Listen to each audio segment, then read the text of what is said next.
stiff rivalry between the constructors. Now, last year, Honda Williams won the Constructors' Championship ahead of McLaren. Ferrari, who are 9 times winners of that event, were languishing in 4th position. But they hope to get back now with the help of Britain. Murray Walker reports. If there's one word for creating evocative images of the very highest levels of achievement in motorsport, it's Ferrari. Winner of 89 Grand Prix, 17 Formula One World Championships, Le Mans, the Mia Miglia and the Targa Florio many times. And here at Maranello, the legendary Commendatore Enzo Ferrari is a very active 88 years old. He's been at the top of motorsport for 65 years, and he still rules his empire with a rod of iron. The incredible Ferrari story began in 1929, when 31-year-old Enzo Ferrari, a successful driver himself, founded the world-famous Scuderia Ferrari to race the works Alfa Romeos, driven amongst others by this man, the immortal Tazio Nuvolari. So, Mr. Ferrari's seen it all. How does today differ from the past? Allora erano le case che correvano. In those days, it was the car manufacturers themselves that raced and had a direct industrial interest in it. Nowadays, it's turning in a business based above all on publicity. After the war, Ferrari produced his own cars, and nowadays it's all too easy to forget that for some 25 years they were outstandingly successful in the top sports car races like this, the Mia Miglia, as well as the Grand Prix. And at Le Mans, Luigi Chinetti here, with Lord Selsdon, won the first post-war race in 1949. The first of 9 Ferrari successes, and this the most famous race of them all.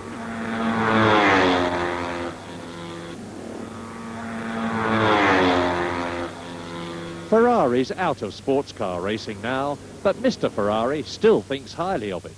Le corse sport, indubbiamente, Sports car racing is undoubtedly still interesting, but the regulations are unnecessarily complicated. Bisognerebbe semplificare, ritornare. They should be simplified. One should return to the Le Mans of the immediate post-war. In your time, you have chosen most of the world's great drivers. Who do you remember most as being the best? Per me resta Nuvolari. For me, it's always Nuvolari, who I knew and is now dead.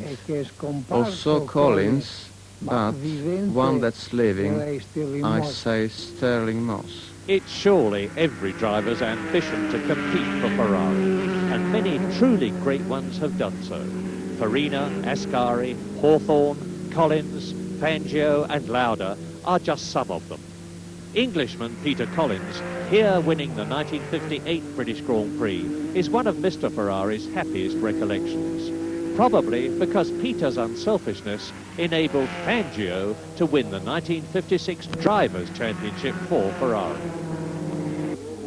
And here's the man who almost single-handed dragged Ferrari out of the Grand Prix doldrums in 1975, Niki Lauda. For 10 long years, Ferrari had had to give best to the all-conquering British teams. But Lauda, with a rigorous testing program, took Ferrari back to the top to win the Constructors' Championship 3 years running and himself to win the Drivers' Championship twice. Niki won his 3rd championship in 1984, but this time with the British McLaren team. And with Alain Prost at the wheel, it was the McLarens which again took the honours for the next 2 years, thanks to brilliant design by Englishman John Barnard. So Ferrari were in trouble again. Now, to solve their problem, they've dramatically recruited the same John Barnard as their technical director. And to add to the drama, future Ferrari Grand Prix cars are to be designed in England. in this gloriously rural setting near Guildford. How did that happen? Well, they came to me, I think, because they'd heard that perhaps I was considering a move and so on, and for whatever reason, they decided to approach me. The bottom line for me was that I wasn't prepared to go and work in Italy, and they came back with the possibility of being based in England, and that, of course, opened up a whole new possibility for me. It was.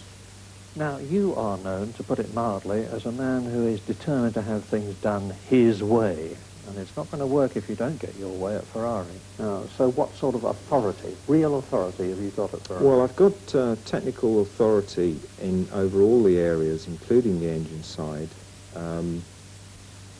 up to the level, effectively, of Enzo. I report to him, and if you want, he's the one man that can say no.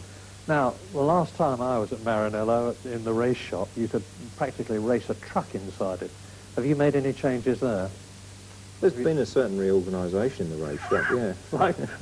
Like what? What have you done? Well, we've cleaned the thing up. We've moved things around in order to get more of a sort of a departmentalised approach. I'm also told that Barnard has created the ultimate sin of stopping the Italians from drinking Lambrusco during their lunch break. Is that true? I think I may have actually unloaded something there, Murray, that one day will fall out of the sky and hit me on the head. Ferrari introduced their all-new 1987 car at Imola recently, together with their new driver, Austrian Gerhard Berger. He'd had the choice of several top teams after a great 1986 with Benetton. So, why Ferrari? My heart was working since I was a child for Ferrari, and this was the end why I go to Ferrari. But I had some other offers, some very good offers, and one of the other teams was McLaren. I would like also to drive for McLaren, but I can drive only for one team, so I go to Ferrari. It was obviously vital you had the right designer too.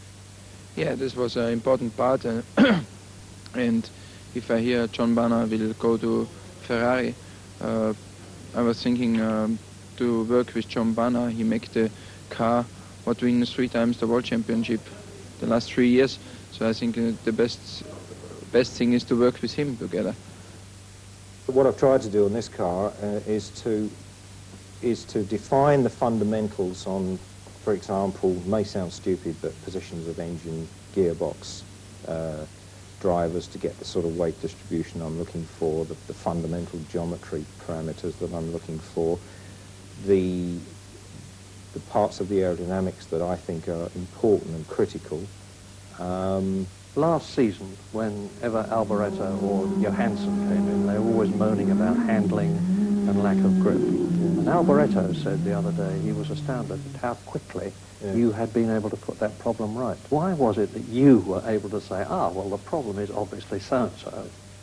Because I suppose my experience has been that of following all the way through, right from the track, right through to the design stage, and assimilating the information myself and saying, well, okay, that might work in the wind tunnel, but I know it doesn't work on the circuit.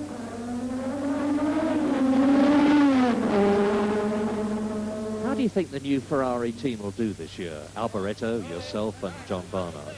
Oh, I hope we win some races. How many? I don't know, but I would like to win all races. But no, if we win 3-4 races, would be nice. Has your life changed a lot since you joined Ferrari? More pressure. Do you feel half Italian already?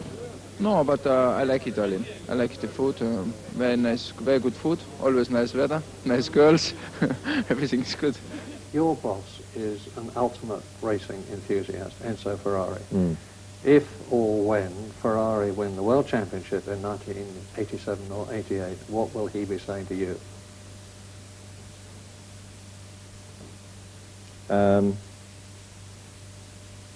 probably what are we going to do next year. You will have given him the greatest reward that he could possibly, as an old man, hope for. Yes, of course. I mean, that's his reason for being, if you like, is winning races. And that's why he's gone to these extremes of all this, to try and win races. La mia ambizione è unica. I only have one ambition, and that is adequately to represent the role that has been attributed to me. That is my only ambition. In your very long racing career, over 65 years, what do you regard as your greatest personal achievement? Io lavoro per quella che deve venire. Well, I work for what is to come. Generally, in motor racing, certainly in Formula One, it's not about what you did last year, it's about what are you going to do this year or the next race. And I think he's just the same. Make him happy, John. Try. And news from Rio de Janeiro, practice for the first Grand Prix of the new season. It's that famous Williams double act again. There you see Nelson Piquet, the local hero, at the top, and Nigel Mansell from Great Britain not far behind. Now, where are Ferrari, you might ask? Well, there they are. Gerhard Berger in 9th place there, a time of 1 minute 31.444 seconds. And don't forget, of course, extensive coverage of all 16 races in the World Championship this year. We start, though, tomorrow on BBC Two at 11.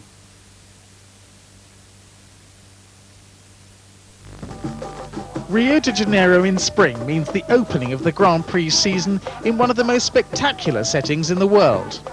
Rio itself is thrilling, but the scenery around this Brazilian city is stunning, a pulsating mixture between city, mountains and the sea. The statue of Christ at Corcovado stands watch, and if there could be an eighth wonder in the world, this view of Rio would surely be it. But the superb climate of Rio, where the temperature rarely drops below 70, means that its inhabitants enjoy a mostly outdoor life. Swimming, windsurfing and surfing come high on the list. The water is warm, there's a cooling breeze, and it costs nothing. The city revolves around its beaches. And of course, none more so than Ipanema Beach, where the girls really are, tall and tanned and young and lovely, just as it says in the song. They never seem to tire of soaking up the sun. Perhaps it's because they're solar powered.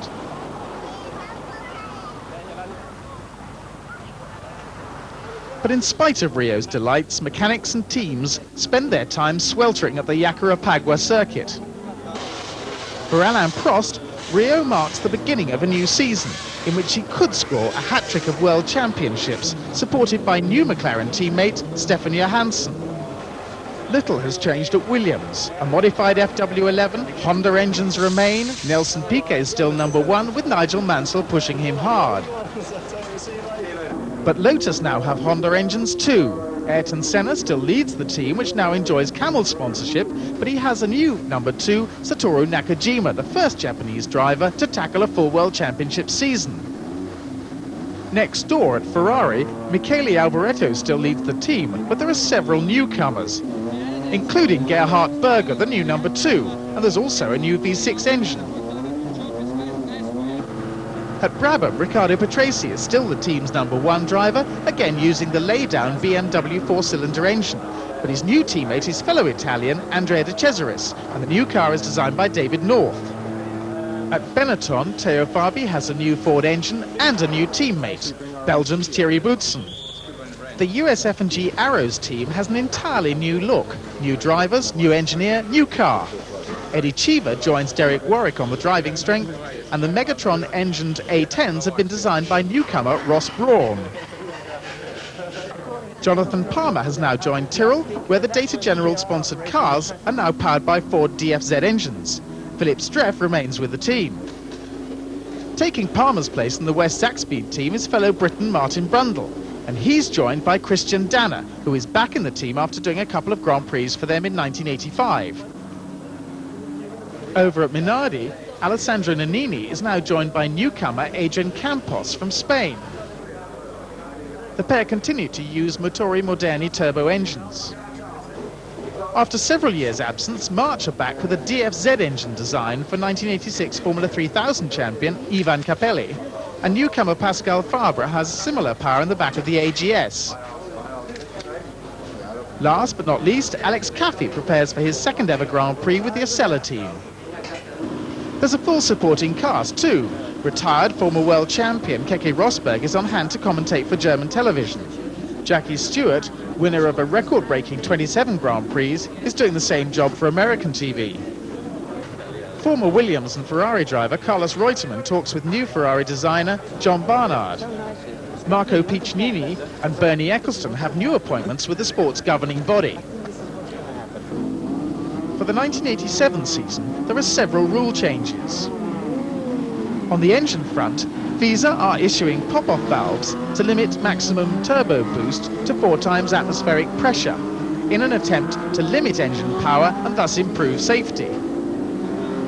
Normally aspirated engines of 3.5 litres are also admitted, teams and drivers scoring points in a separate division of the World Championship. On the tyre front, Goodyear are now supplying all the teams following Pirelli's withdrawal at the end of last season. Each car will usually be provided with 10 sets of identical compound tyres per race, spelling the end of qualifying tyres as we knew them, just as the pop-off valve has heralded the demise of the qualifying engine.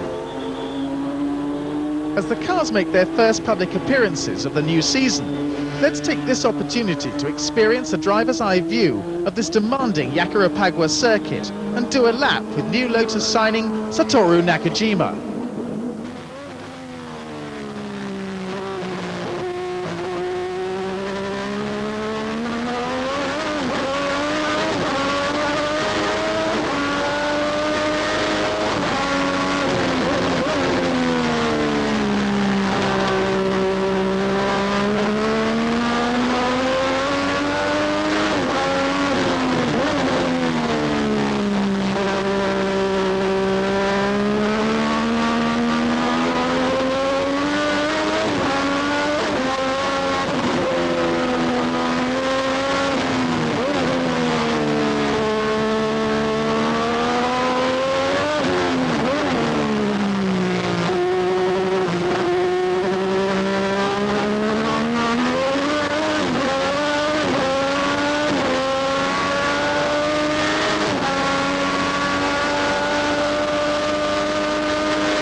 Well, the locals obviously enjoyed that lap, but in actual fact it was over 2.5 seconds slower than Nakajima's fastest qualifying lap. But after 2 days of practice, it was Nigel Mansell who would start this first Grand Prix of the season from pole position. In fact, it would be Mansell's 5th pole position of his career.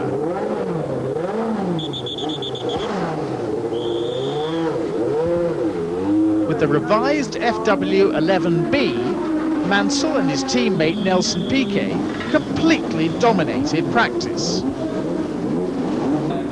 Frank Williams had every reason to be happy. His 2 cars would start from the front row of the grid for the Brazilian Grand Prix, and they were more than 2 seconds faster than the next challenger. We then had 7 the Honda engine was clearly the power unit to have, despite the restrictions of the pop-off valve.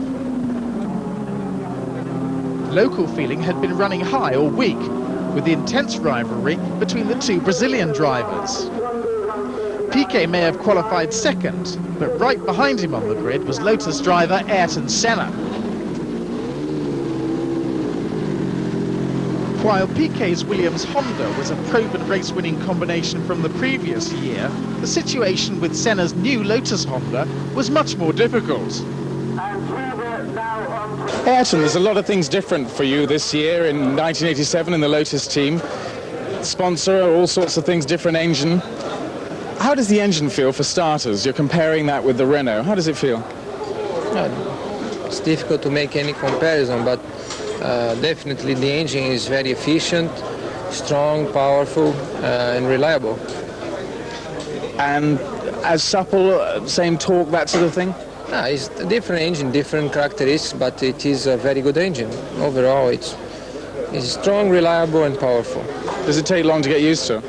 No, to get used to better things is not difficult. The problem is to get used when you go to worse things.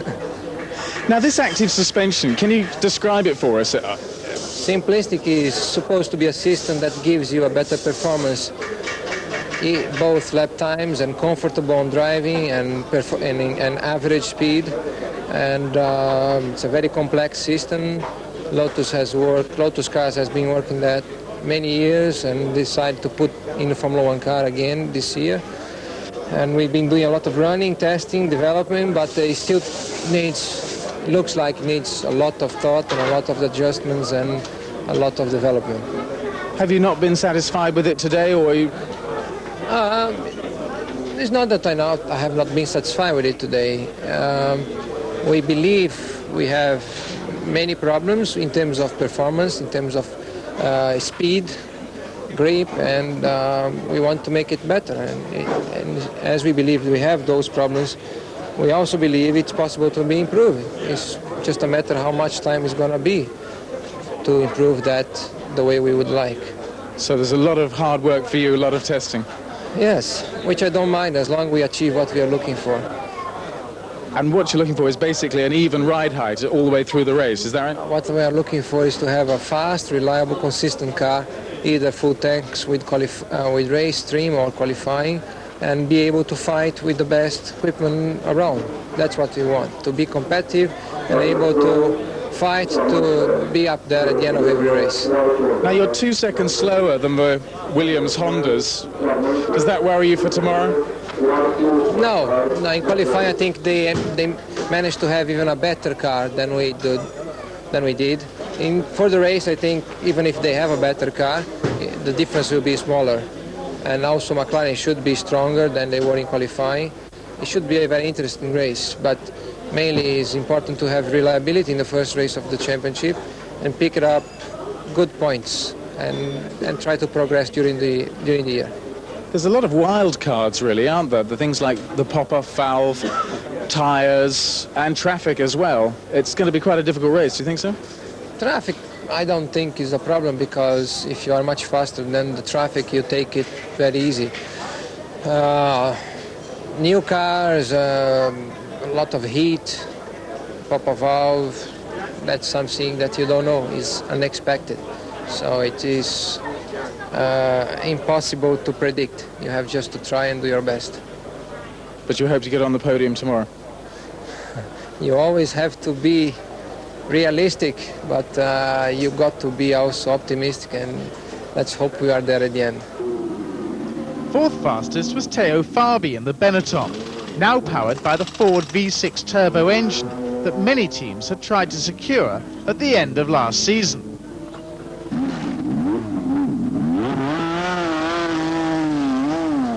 One place behind the Benetton was Alain Prost in the revised McLaren Tag, but the twice world champion lacked testing in his new car and spent much of practice and qualifying in search of the optimum setup. As in recent years, the car looked outwardly similar to previous models, but there were many changes to aerodynamics, cooling, suspension and chassis.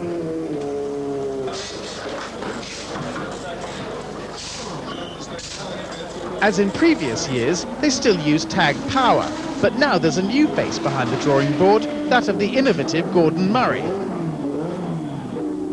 Impressing his new team with 6th place on the grid was Thierry Boutsen in the 2nd Benetton. Both he and his teammate suffering blown turbos which were blamed on problems with the new pop-off valves. Thierry was keen to emulate the man whom he had replaced, Gerhard Berger, winner of last year's Mexican Grand Prix. Coincidentally, Berger was next on the grid, 7th quickest, in his Ferrari. The Austrian was already faster than his Italian teammate, but they too had brand new cars, designed by Gustav Brunner and powered by a new configuration V6 engine with longitudinal rather than transverse gearbox. John Barnard, the ex-McLaren designer, was another newcomer to the Ferrari pit. An encouraging 8th on the grid was the pretty new Arrows driven by Derek Warwick. Increased backing from the US F&G concern included the purchase of all the upright BMW engines, which will be maintained by Heinemada in Switzerland, under the new Megatron name.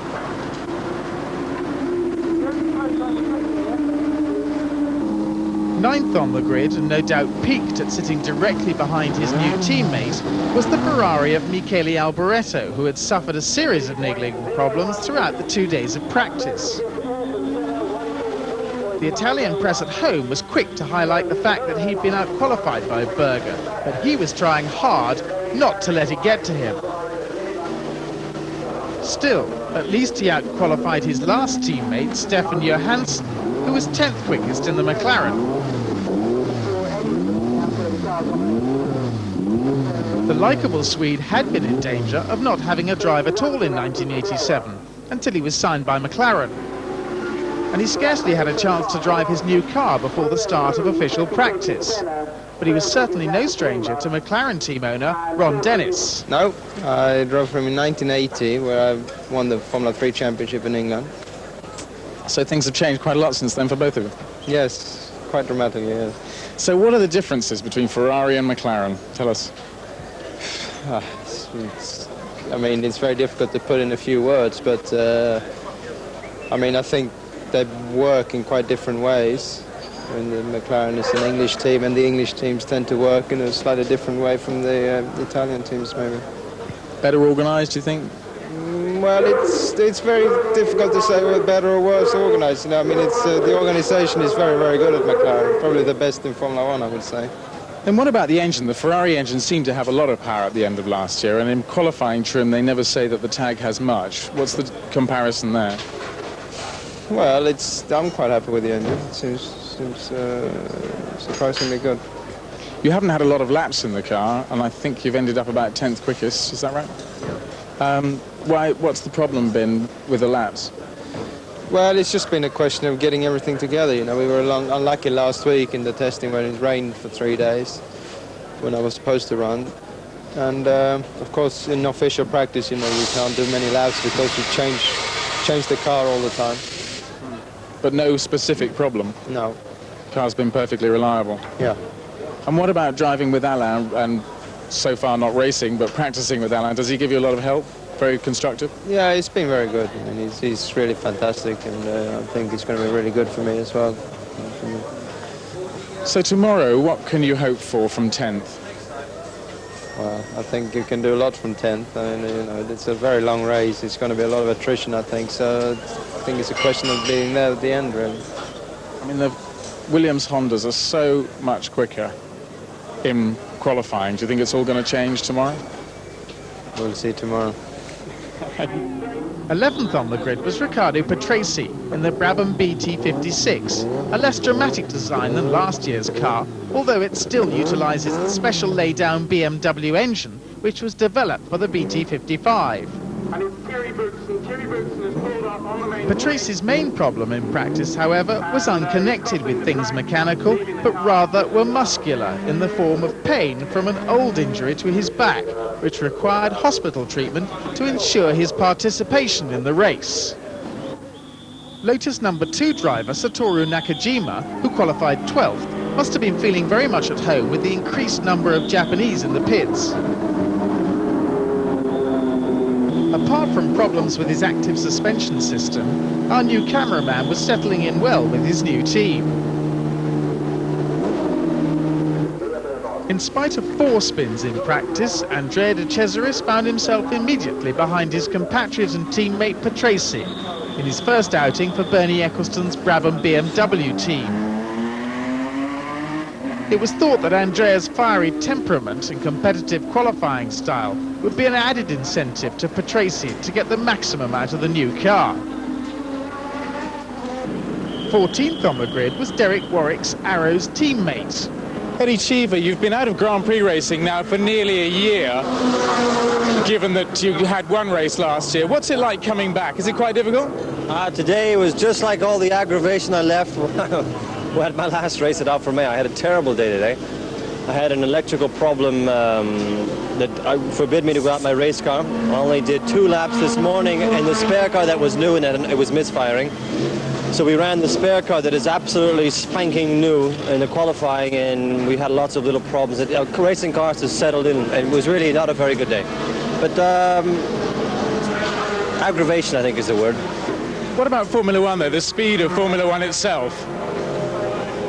When things are going well, it really isn't a problem. I mean, as it was today, I was having a few problems in fast corners. I had a lot of understeer, but you don't really notice. I mean, I've driven so many different things that you get used to it in a very short period of time.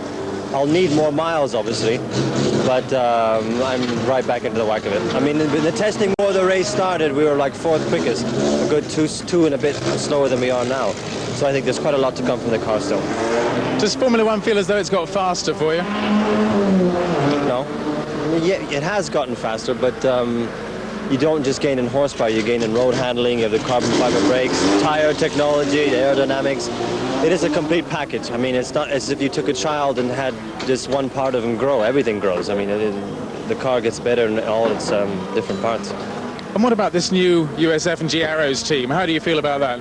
USF&G have definitely given Arrows the possibility to develop a different, I wouldn't say a different team, a continuation of what they've done. They needed the financial support that they've given them, and with their Megatron engine they have, and covering the whole budget before the season has given Ross Brawn the opportunity and all the other engineers that work there to develop something new, to do a lot of wind tunnel development, and the car has obviously gone very well. I'm very pleased with the car, and I think it's important that we now know that we can depend upon a structure that is there throughout the whole season. I mean, it's very bad. We have to go to, a lot of these people go from race to race or from a 6-month period. Whereas now, Jackie Oliver and Alan Rees have the opportunity to make a definite program thanks to USF&G. I mean, that sounds like a bit of a USF&G publicity, but in fact, without their involvement, I don't think the whole project would have been possible. How do you find Ross Brawn? He was a bit of an unknown, really, before he joined Arrows. Yeah, so was Julius Caesar before he was a Roman general, wasn't he? Row 8 on the grid was occupied by the Italian Minardi team. The incumbent Alessandro Nannini quicker than his new Spanish teammate Adrian Campos, but only by 1/10 of a second.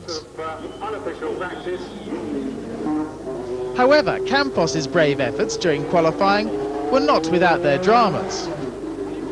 I had a problem because I don't saw the red light to go to the weight, and they disqualify me for today, and I need to pay $3,000. Have you got $3,000? No.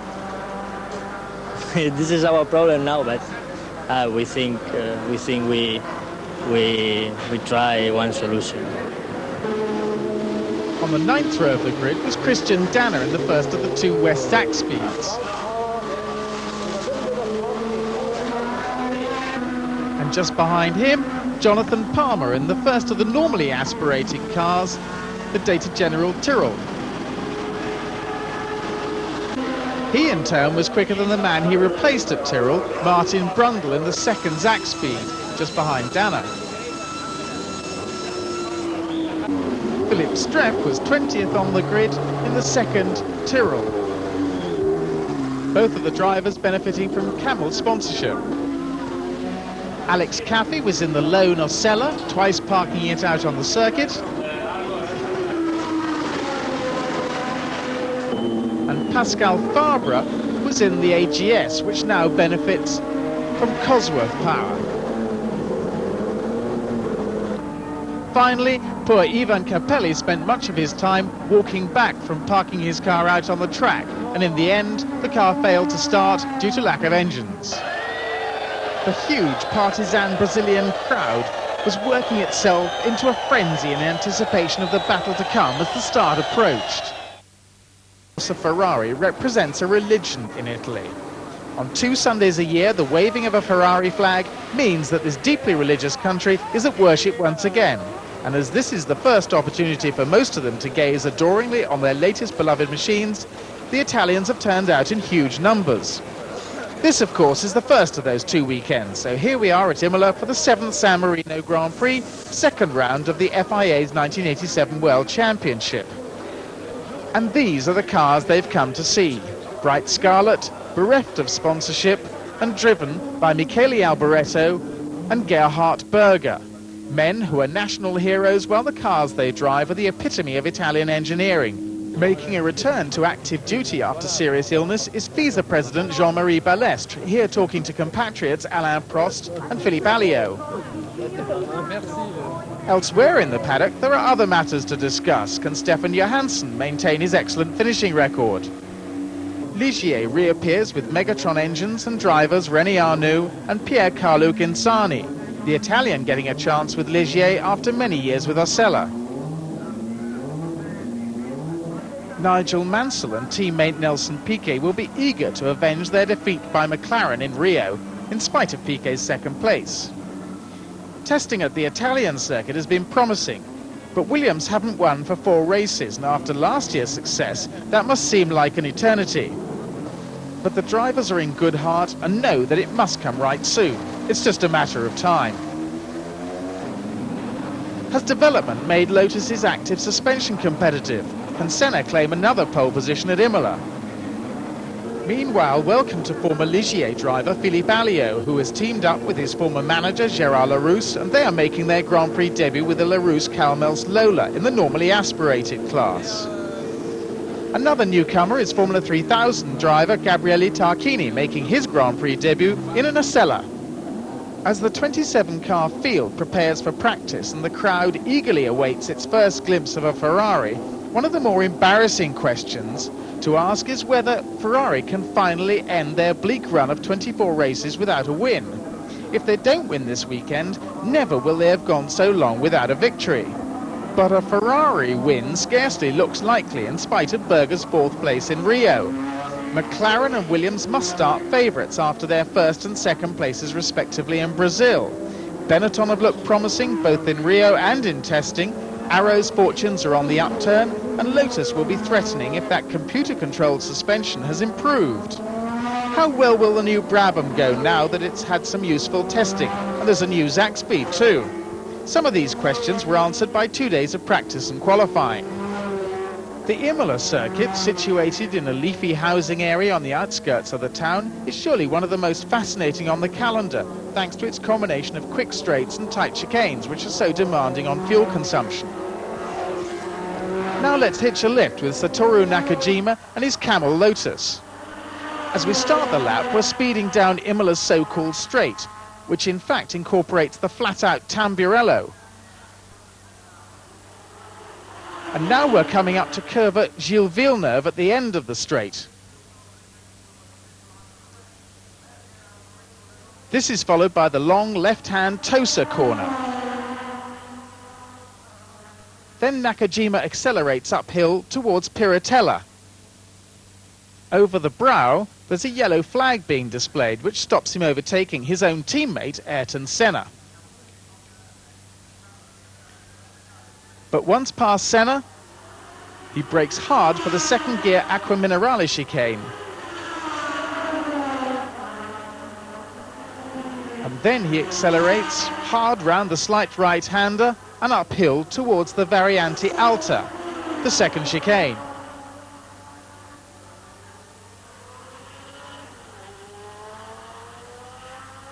through that, he's once again hard on the accelerator before braking for the double apex third gear left-hander, Rivazza.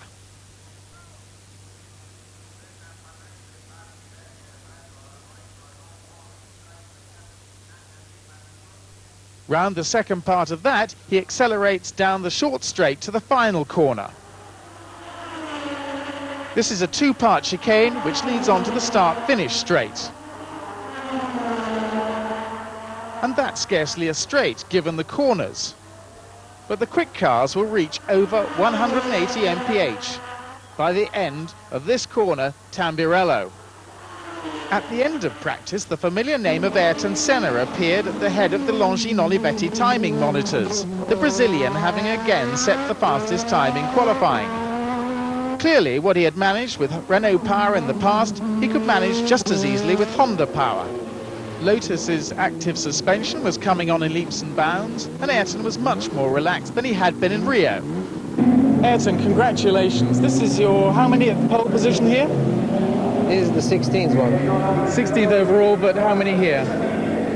Third, the third consecutive one, the last 3 years. Last 3 years, so you're a bit of a specialist at this circuit. It's a question of having the right conditions, the right car, and having a clear lap. Now, how is the active suspension going in the car now? Presumably much better. It has improved since Rio, of course, but there is still a lot to learn about it and to work on it. Are you pleased with it, though? I cannot say I'm happy, of course, but we have many different problems in the system, and we are learning a lot about it. We need time to get it properly fixed and running properly. Have you done a race distance where you felt happy with it? Yes, we did the race distance here in testing, and was not working very bad. We had some problems, but was working okay. So are you quite confident for tomorrow? I think tomorrow is going to be a tough race, fuel consumption race, plus a good balanced car to look after the tires. And at the moment, I think the McLaren has a better setup with the Williams, and then we are just after them. So you see yourself behind those two teams? At the moment, yes. We are just hoping that we can still work on the system and develop it better to be with them in the future. So in future, we can see you on pole position more times and hopefully in the race as well? Pole position is something relative. Some places is important, like Monaco or Detroit.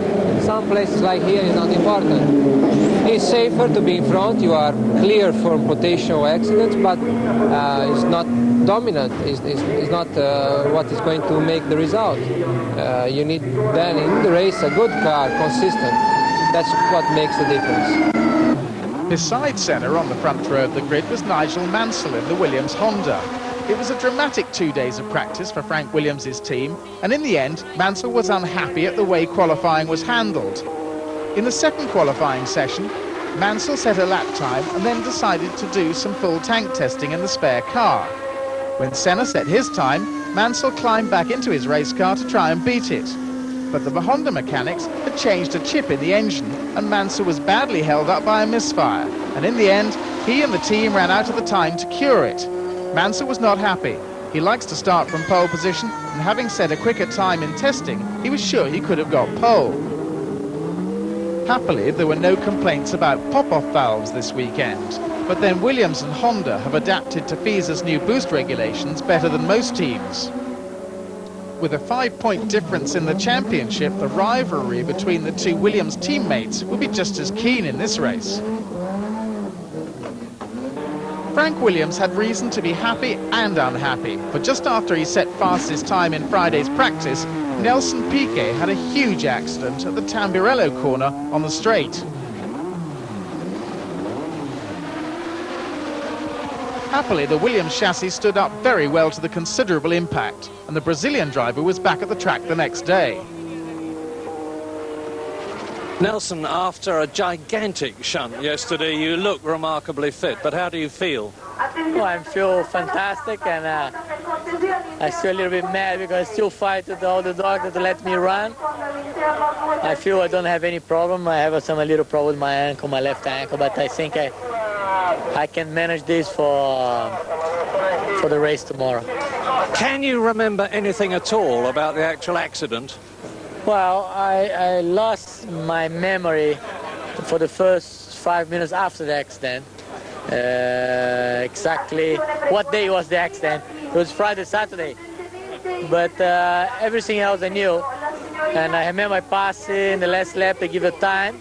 I remember the car, what we're doing now. That reason, it's very difficult to say. Something happened, I don't know, it's difficult to say. I was about the nearly 189 miles an hour, nearly 300 k's an hour. And what I remember, the car went complete sideways. And after that, I tried to close my eyes. What about the hospital last night? You just rested there, eh? Yeah, I want to leave, but they said, oh, if you leave, you cannot run tomorrow. You should be here until the morning, this and that. I said, okay, I stay here, but I'll go run tomorrow. Yeah. And they make all the exam today, and they close my eyes, make me walk backward, forward, do all the hands up, hands down, try to do all the coronary examination, try to find something to stop me to race here. They didn't find anything. Still they don't want me racing here, but I'm trying very hard to race tomorrow. But race he did not, and Piquet's only public appearance in front of many appreciative fans was as he rode his new Ducati 750 motorcycle on one slow lap. He had to be content with watching the race as guest commentator for Italian television. Professor Watkins, as the head man of the FISA Medical Commission, it was your job yesterday to examine Piquet after the accident. What did you find? Well, he'd had a head injury in the accident, and at the time that we examined him, although he was conscious, he'd had difficulty with his memory circuits, and he'd clearly had a concussion. So he was taken to the neurosurgical unit at Bologna and scanned and has had the appropriate neurological tests. He's making a very quick and rapid recovery, but overall, and in conjunction with the professor of neurosurgery in Bologna and another specialist neurosurgeon, it was felt wise to avoid the rest of the weekend, because after an accident like that, it is possible to be a little discoordinate or to have some dizziness or giddiness. And at 200 miles an hour, that's not an exercise that we would commend in the interests of the safety of the sport. Now, I know he had a very brisk discussion with you this morning in the pit, stoutly maintaining that he was more than fit enough to drive, but you would still stoutly maintain that that's not the case. He might be fit enough, but on the other hand, he might not. And in this particular sport, and with the speeds that we've got, I don't think anybody should take an unreasonable risk. There's risk enough in driving when you're absolutely fit and on top of the whole business. And apart from his own safety, do we have other people to consider around the circuit? With Piquet out, everyone else moved up one place. So third on the grid was world champion Alain Prost, who had crossed the Imola finishing line first on the 3 previous occasions. But it was a difficult 2 days for the Marlboro McLaren team, headed by Ron Dennis and chief engineer Gordon Murray. Prost and teammate Johansson suffered 3 tag engine breakages on Friday and another on Saturday. And in spite of that third spot on the grid, they felt that they were not quite as well prepared as they might have been. But no one could afford to underestimate Prost and the McLaren tag. Fourth on the grid was Teo Fabi in the brightly coloured Benetton Ford. Fabi, like Prost and Mansell, had shown considerable promise during testing at Imola. But official practice and qualifying saw the Benetton afflicted by a variety of niggling problems, such as poor grip, continued gear selection trouble and failing electrics. In the circumstances, fourth on the grid was therefore quite promising, an indication of Fabi's determination in front of his home crowd.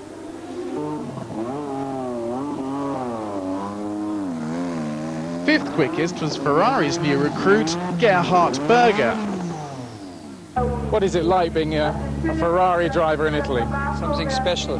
You cannot believe it, but if you go out with the car, the people jump out from his seats, and it's really fantastic.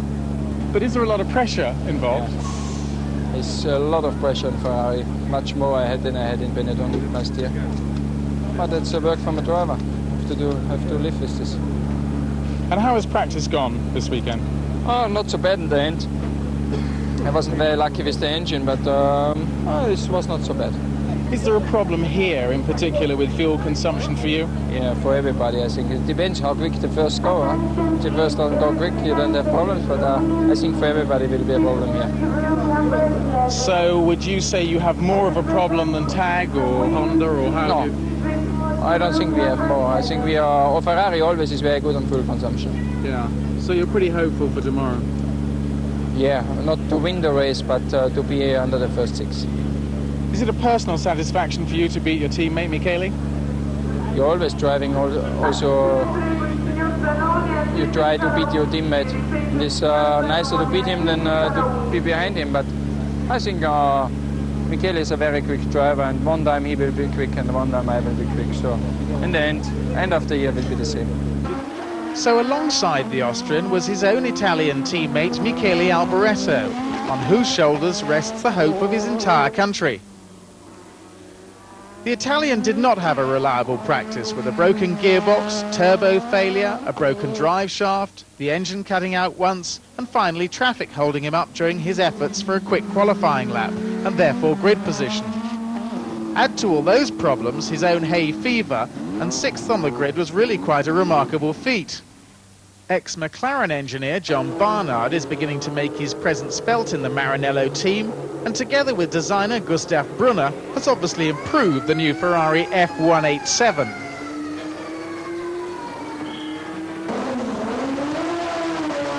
Behind the Ferraris was another Italian, Riccardo Patrese, driving one of the much improved Brabham BMWs.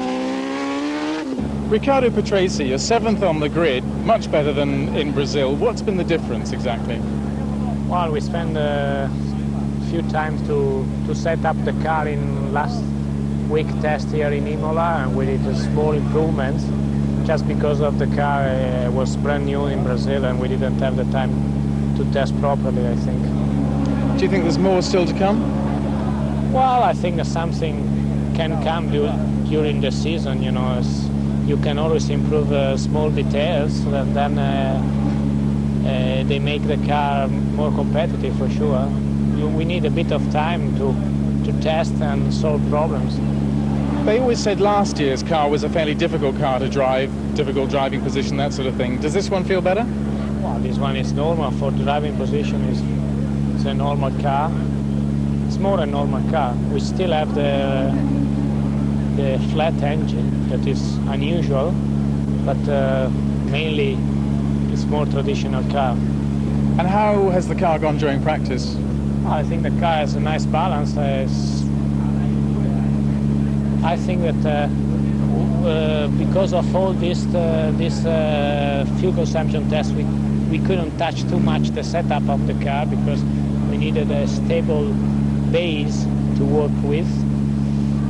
And, but I think that the base that we found is not bad. I think that the car can make a good race, so we see.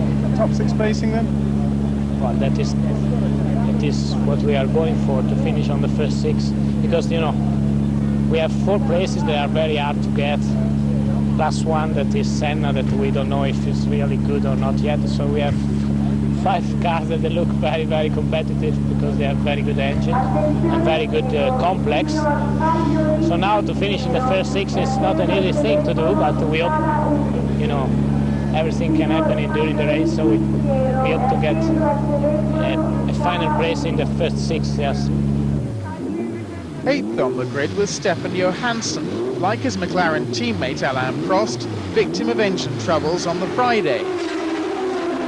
And in qualifying on Saturday, the Swede even had a brief spin. But he still needs time to get used to the car, so his 4th row position wasn't surprising. However, his finishing record of 8 races in succession is one that he's eager to keep intact.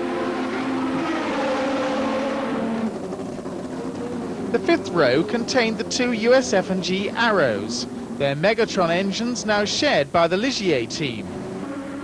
Eddie Cheever had a miserable Friday with electrical problems in both sessions, but things improved on the Saturday when he set his quick time on old tyres in spite of a misfire at the end of the session. But it did prove to be quicker than his own teammates' time. Derek Rorick was just as troubled, with an oil leak on Friday morning and then a host of things to run in the afternoon. But it was then that he set his quick time. For the next day, his engine stopped early in the morning session and there was more trouble in the afternoon. But the Arrows engineers, after consultation with Heini Mada, who builds the engines, reckoned that it was an overheating problem and that it was now cured.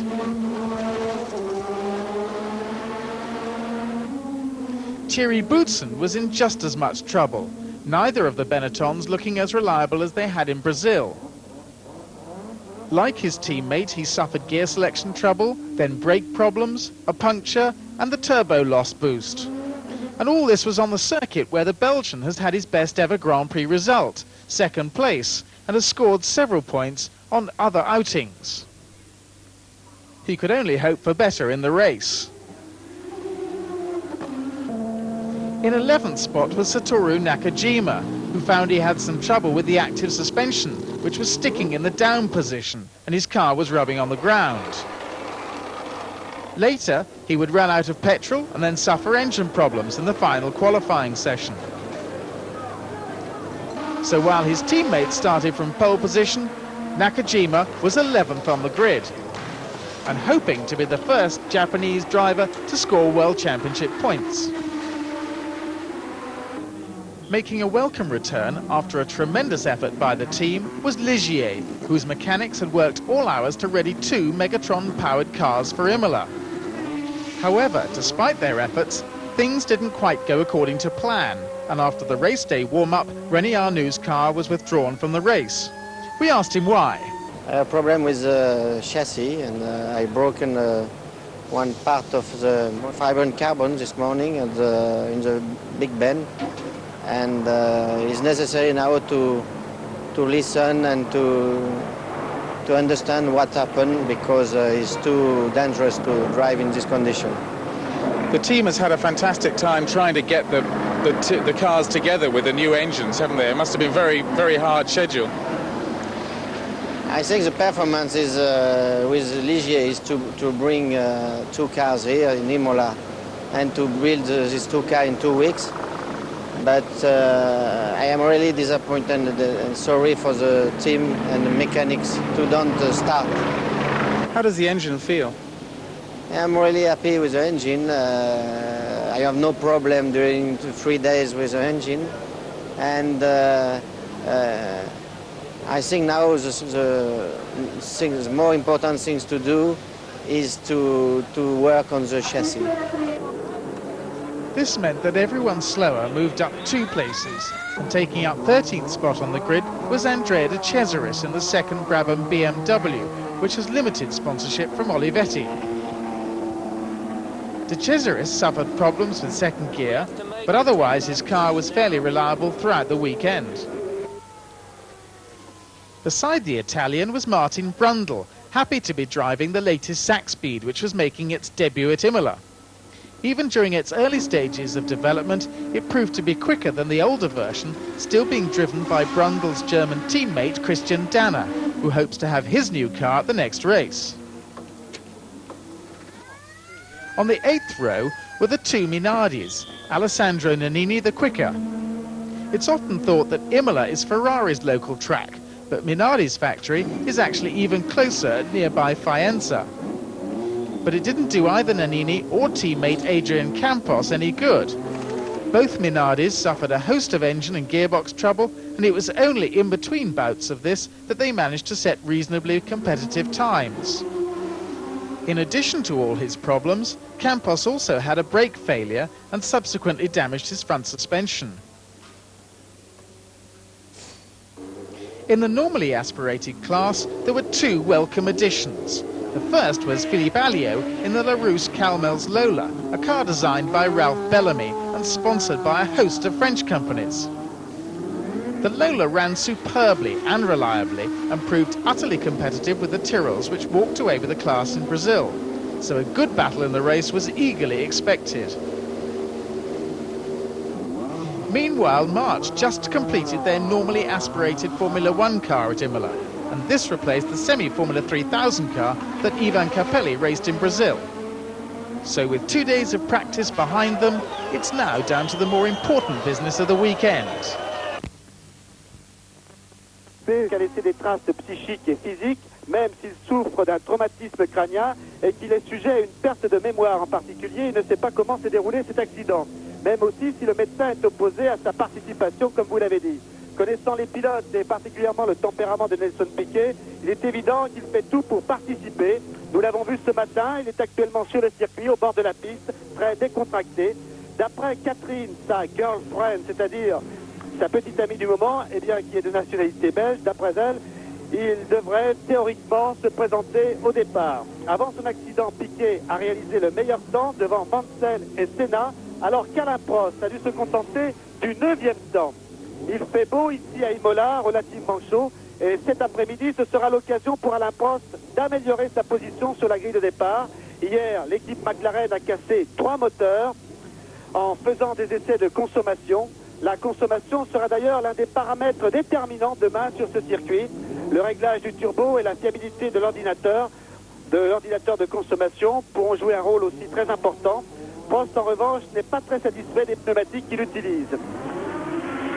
Retour sur la scène de la Formule 1 de l'équipe Ligier, privée d'Alfa Romeo. Eh bien, l'équipe Ligier revient avec un moteur BMW Megatron et Arnoux a réalisé le 15e temps. Après un retour, c'est aussi une apparition, la première apparition de l'équipe Larousse-Calmels, dirigée donc par l'ancien directeur d'équipe de l'équipe Ligier. Eh bien, l'équipe Larousse-Calmels a réalisé une bonne performance. En effet, Philippe Alliot obtient le 21e temps, c'est-à-dire la première position des voitures dotées d'un moteur atmosphérique. Voilà donc pour ces informations concernant ce Grand Prix d'Imola qui aura lieu demain à partir de 14h30. Mais si vous le voulez bien, on pourra se retrouver un peu plus tard s'il se passe quelque chose, Jean-Claude Bourret. Bon, le deuxième. Réserve, en effet, Alain Prost aurait réalisé le meilleur temps. C'est sur un tableau officiel qui est juste devant nous, mais cela n'est pas confirmé sur notre écran de contrôle, sur notre ordinateur. Prost donc aurait réalisé 1 minute 25 secondes 55 centièmes et s'emparerait ainsi de la pole position devant Nigel Mansell, qui a fait donc un meilleur temps que Nelson Piquet.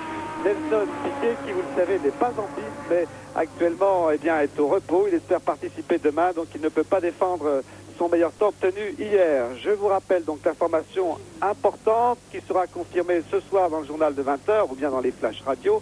Bien, alors que nous voyons ici René Arnoux avec la Ligier, dont c'est le retour aujourd'hui avec le moteur Megatron BMW. René Arnoux, 15e temps, s'élance à son tour, nous pouvons le suivre. Heureuse image donc pour les supporters français. Eh bien, Alain Prost aurait réalisé donc le meilleur temps devant Mansell et Piquet. Confirmation donc ce soir dans le journal de 20h, alors que nous suivons encore pendant quelques tours de roue.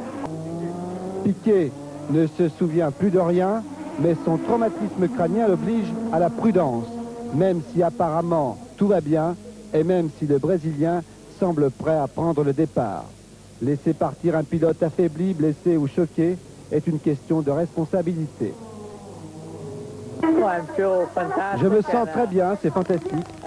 Je vais me battre avec les autres pilotes si on me laisse courir. Je m'aperçois que je n'ai rien sauf un petit problème à la cheville gauche. Je crois que ça ira bien pour la course. Vous ne vous souvenez de rien de cet accident? Oui, en effet, j'ai perdu la mémoire pendant 5 minutes après l'accident. Je ne pouvais pas me souvenir quel jour nous étions exactement, vendredi ou samedi. Mais de tout le reste, je m'en souviens. Je me rappelle du passage devant les stands. Je me souviens avoir vu le panneau qui m'indique le temps. Je vois très bien aussi lorsque la voiture a commencé à m'échapper et puis ce fut le choc contre le mur. La direction de course a donc pris la décision de lui interdire de participer demain au Grand Prix pour des raisons de santé et de sécurité. Un autre Brésilien succède à un Brésilien. Ayrton Senna, sur la Lotus à moteur Honda, a décroché la pole position devant Mansell et Alain Prost. René Arnoux, avec la Ligier, muni cette fois du moteur BMW, a obtenu le 13e temps. Anne Boinard, c'est la seule chronométreuse officielle de l'équipe McLaren. Les autres écuries font confiance, elles, à l'ordinateur. Plus impliquée encore, Valérie Jorquera. Elle analyse et étudie l'huile et les carburants de l'équipe Lotus. Coquette, même avec les doigts dans le moteur. J'ai toujours été passionnée par la course automobile. J'ai toujours essayé de faire quelque chose qui soit en conformité avec ma passion, et j'ai trouvé cette voie. Je trouve que c'est plus intéressant de voir la course du côté technique seulement du côté spectateur. Quand vous le constatez donc dans le milieu de la Formule 1, auto ne veut pas dire forcément macho. D'ailleurs, personne ne s'en plaindra. Ce sera Alain Prost, naturellement, fort de ses 3 victoires consécutives sur ce circuit, même si on lui en a enlevé une des 3 pour une question réglementaire. Et Imola, c'est aussi l'assurance d'une course fertile en rebondissement, avec le fameux problème de la consommation d'essence. De tous les circuits de Grand Prix, celui d'Imola est en effet le plus exigeant au point de vue de la consommation.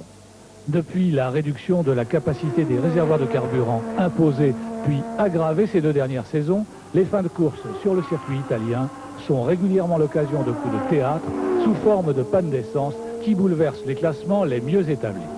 En somme, pour gagner à Imola, il faut être sobre comme un chameau.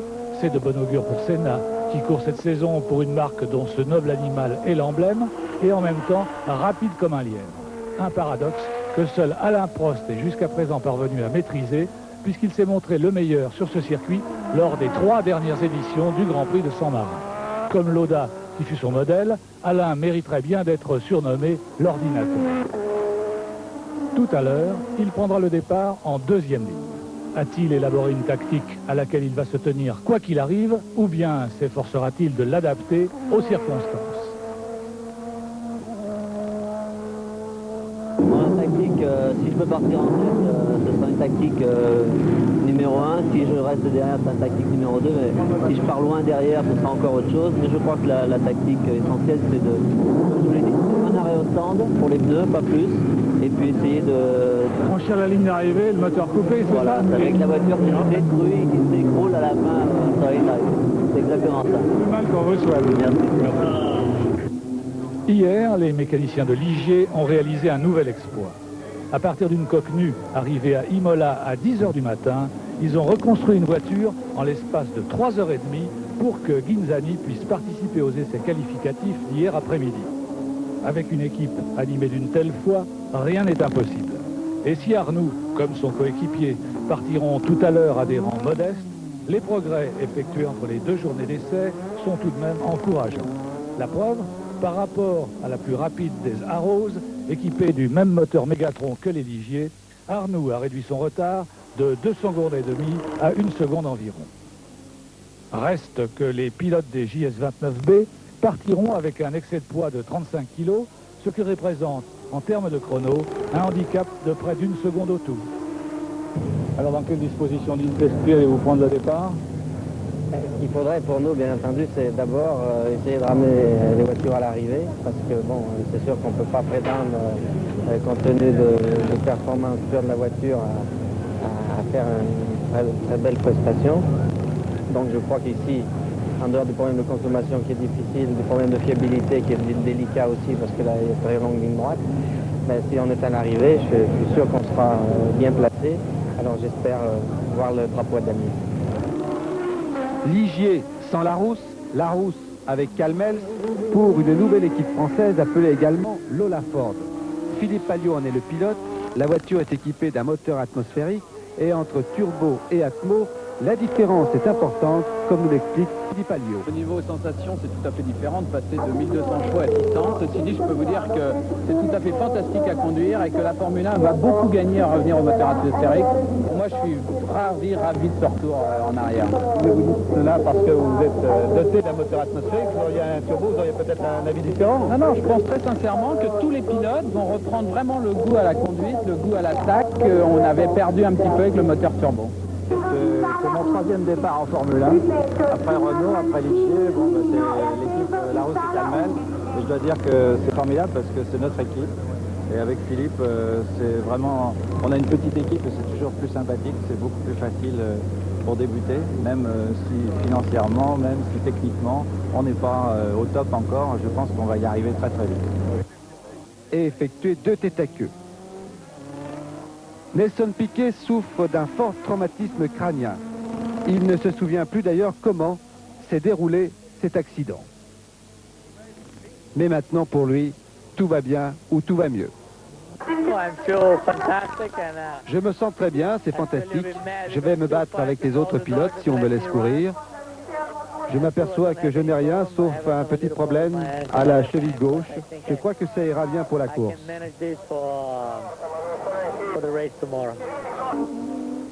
Mais la direction de course, après avoir consulté les médecins et en accord avec Frank Williams, a décidé que Nelson Piquet ne prendrait pas le départ aujourd'hui du Grand Prix. C'est Ayrton Senna qui a décroché la pole position. Première pole obtenue depuis que la Lotus est équipée d'un moteur Honda. Senna devance Nigel Mansell qui a fait mieux que son coéquipier Piquet, mais en l'absence de Piquet, c'est Alain Prost qui devient 3e devant Fabi. Les Ferrari de Berger et Alboreto se partagent les 6e et 7e places. Philippe Streff sur Tyrrell a obtenu le 21e temps, la pole position des atmosphériques devant Alliot. Et Pascal Fabre sur l'AGS est en 25e position. Et pour terminer, la présentation de ce qui peut être considéré comme la Bible de la Formule 1, le guide 87 de la Formule 1 par Sport Auto, aux éditions R100, oui, donc nous sommes très sport sur TF1, où vous pouvez constater également qu'il y a pas mal d'agitation maintenant dans le paddock, donc rendez-vous tout à l'heure pour suivre en direct ce Grand Prix de San Marin sur le circuit d'Imola. A tout à l'heure. Il fait très beau ici à Imola, près de Bologne, mais Bologne a été secouée par un tremblement de terre hier. À 11h30, la terre a tremblé, mais une petite secousse seulement. Je vous confirme donc la nouvelle. René Arnoux ne participera pas au Grand Prix, forfait donc d'une des Ligier pour des problèmes de coque. On a constaté des fissures. Ligier préfère préserver la sécurité de son pilote. Ligier a d'ailleurs déjà regagné Vichy. Quant à l'autre Ligier piloté par l'Italien Ghinzani, elle sera au départ, sans doute pour quelques tours seulement, nous a confié Ligier. Ce matin, lors de la dernière séance d'essai avec le plein, Mansell a été le plus rapide devant Fabi et Prost. Rappelons, vous l'avez dit, que c'est Ayrton Senna qui partira en pole position sur la Lotus à moteur Honda. Bernard, est-ce que vous pensez que Prost a une chance d'égaliser le record de Stewart, 27 victoires dans le Grand Prix de Formule 1? Cela est tout à fait possible, Jean-Claude Bourret, surtout avec des problèmes de consommation où il faudra faire preuve d'intelligence durant la course. Une course que je vous invite à suivre jusqu'au bout, car c'est à la fin qu'il devrait y avoir du suspense. Il y aura aussi à mes côtés quelques invités surprises, donc rendez-vous à 14h30. À tout à l'heure. The 45th Monaco Grand Prix will without doubt be the most glamorous of the year. The hectic 78-lap dash around the casino, harbour, bars and apartments has an unrivalled and envied reputation. The Monegasque royal family takes a close interest. The scenery is stunning and the harbour, packed with the world's most expensive boats, lends a new dimension to a race weekend. The smaller speedboats are dwarfed by the larger cruisers and sailboats. The older boats have great class and are equally admired. But for sheer luxury, Stavros Niarchos' own 330-foot Atlantis beats every boat in the harbour. For many, the boats are affectionate reminders of loved ones or wealth gained. But for many others, they are simply a means of lapping up the Côte d'Azur's lovely warm sun after months of winter and spring. But there's no getting away from it. Monaco means Grand Prix at this time of year. As the Grand Prix hits town, Alain Prost leads the World Championship with 18 points from 2 wins.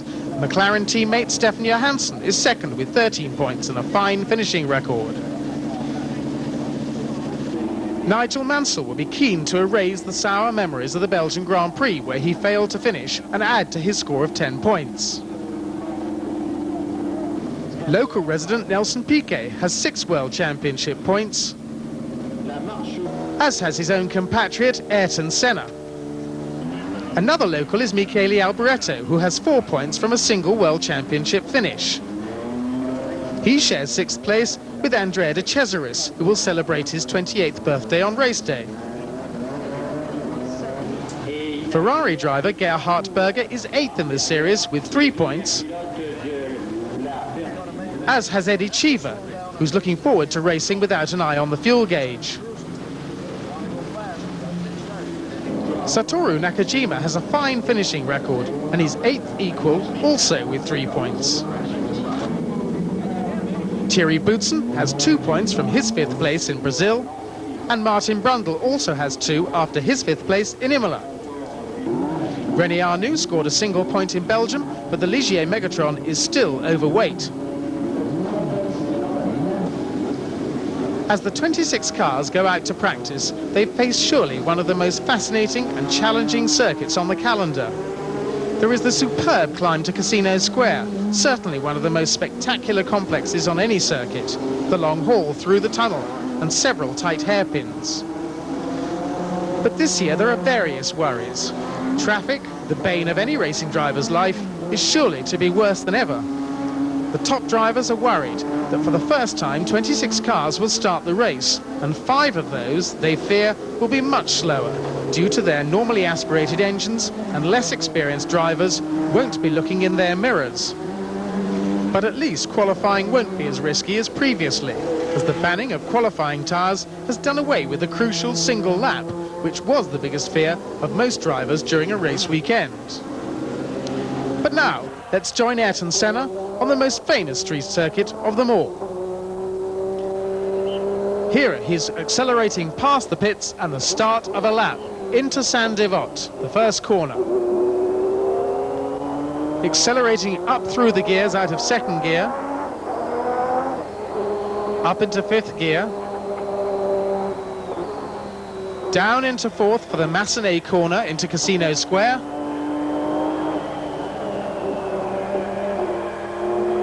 He grabs 5th again down the hill,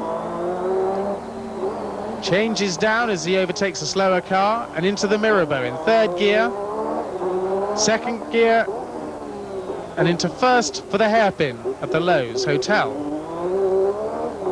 Down towards Portier, through the 2nd part of that in 2nd gear, and accelerating hard into the tunnel.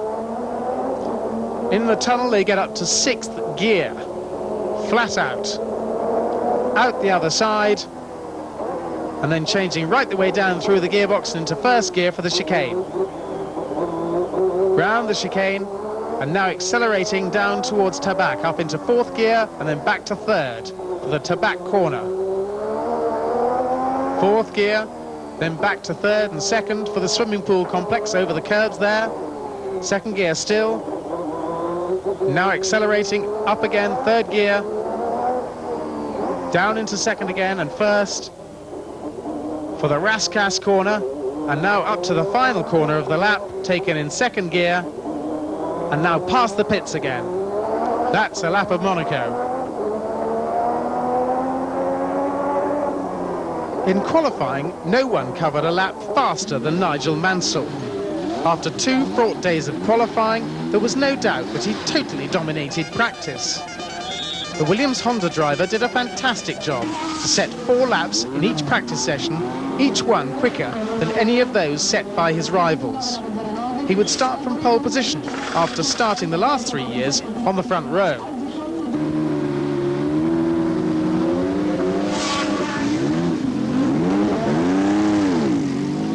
But many of Mansell's colleagues fear that he might clash again with the man said to be his major rival, Ayrton Senna.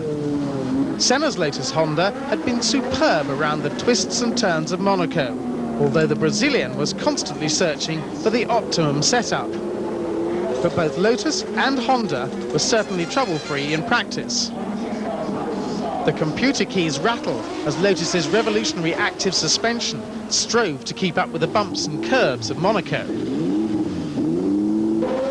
Nelson Piquet, in the 2nd Williams Honda, was not so pleased to be racing around the streets of Monaco. He prefers to live there, not race. Even so, he winds up 3rd on the grid in spite of an engine problem during the 1st qualifying session, and more problems during the 2nd qualifying session. Although the Brazilian was 2nd on the grid, he wasn't entirely satisfied.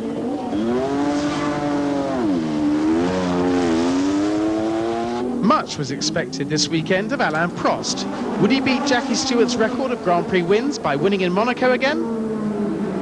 Alain, you're fourth on the grid. Are you happy with that grid position?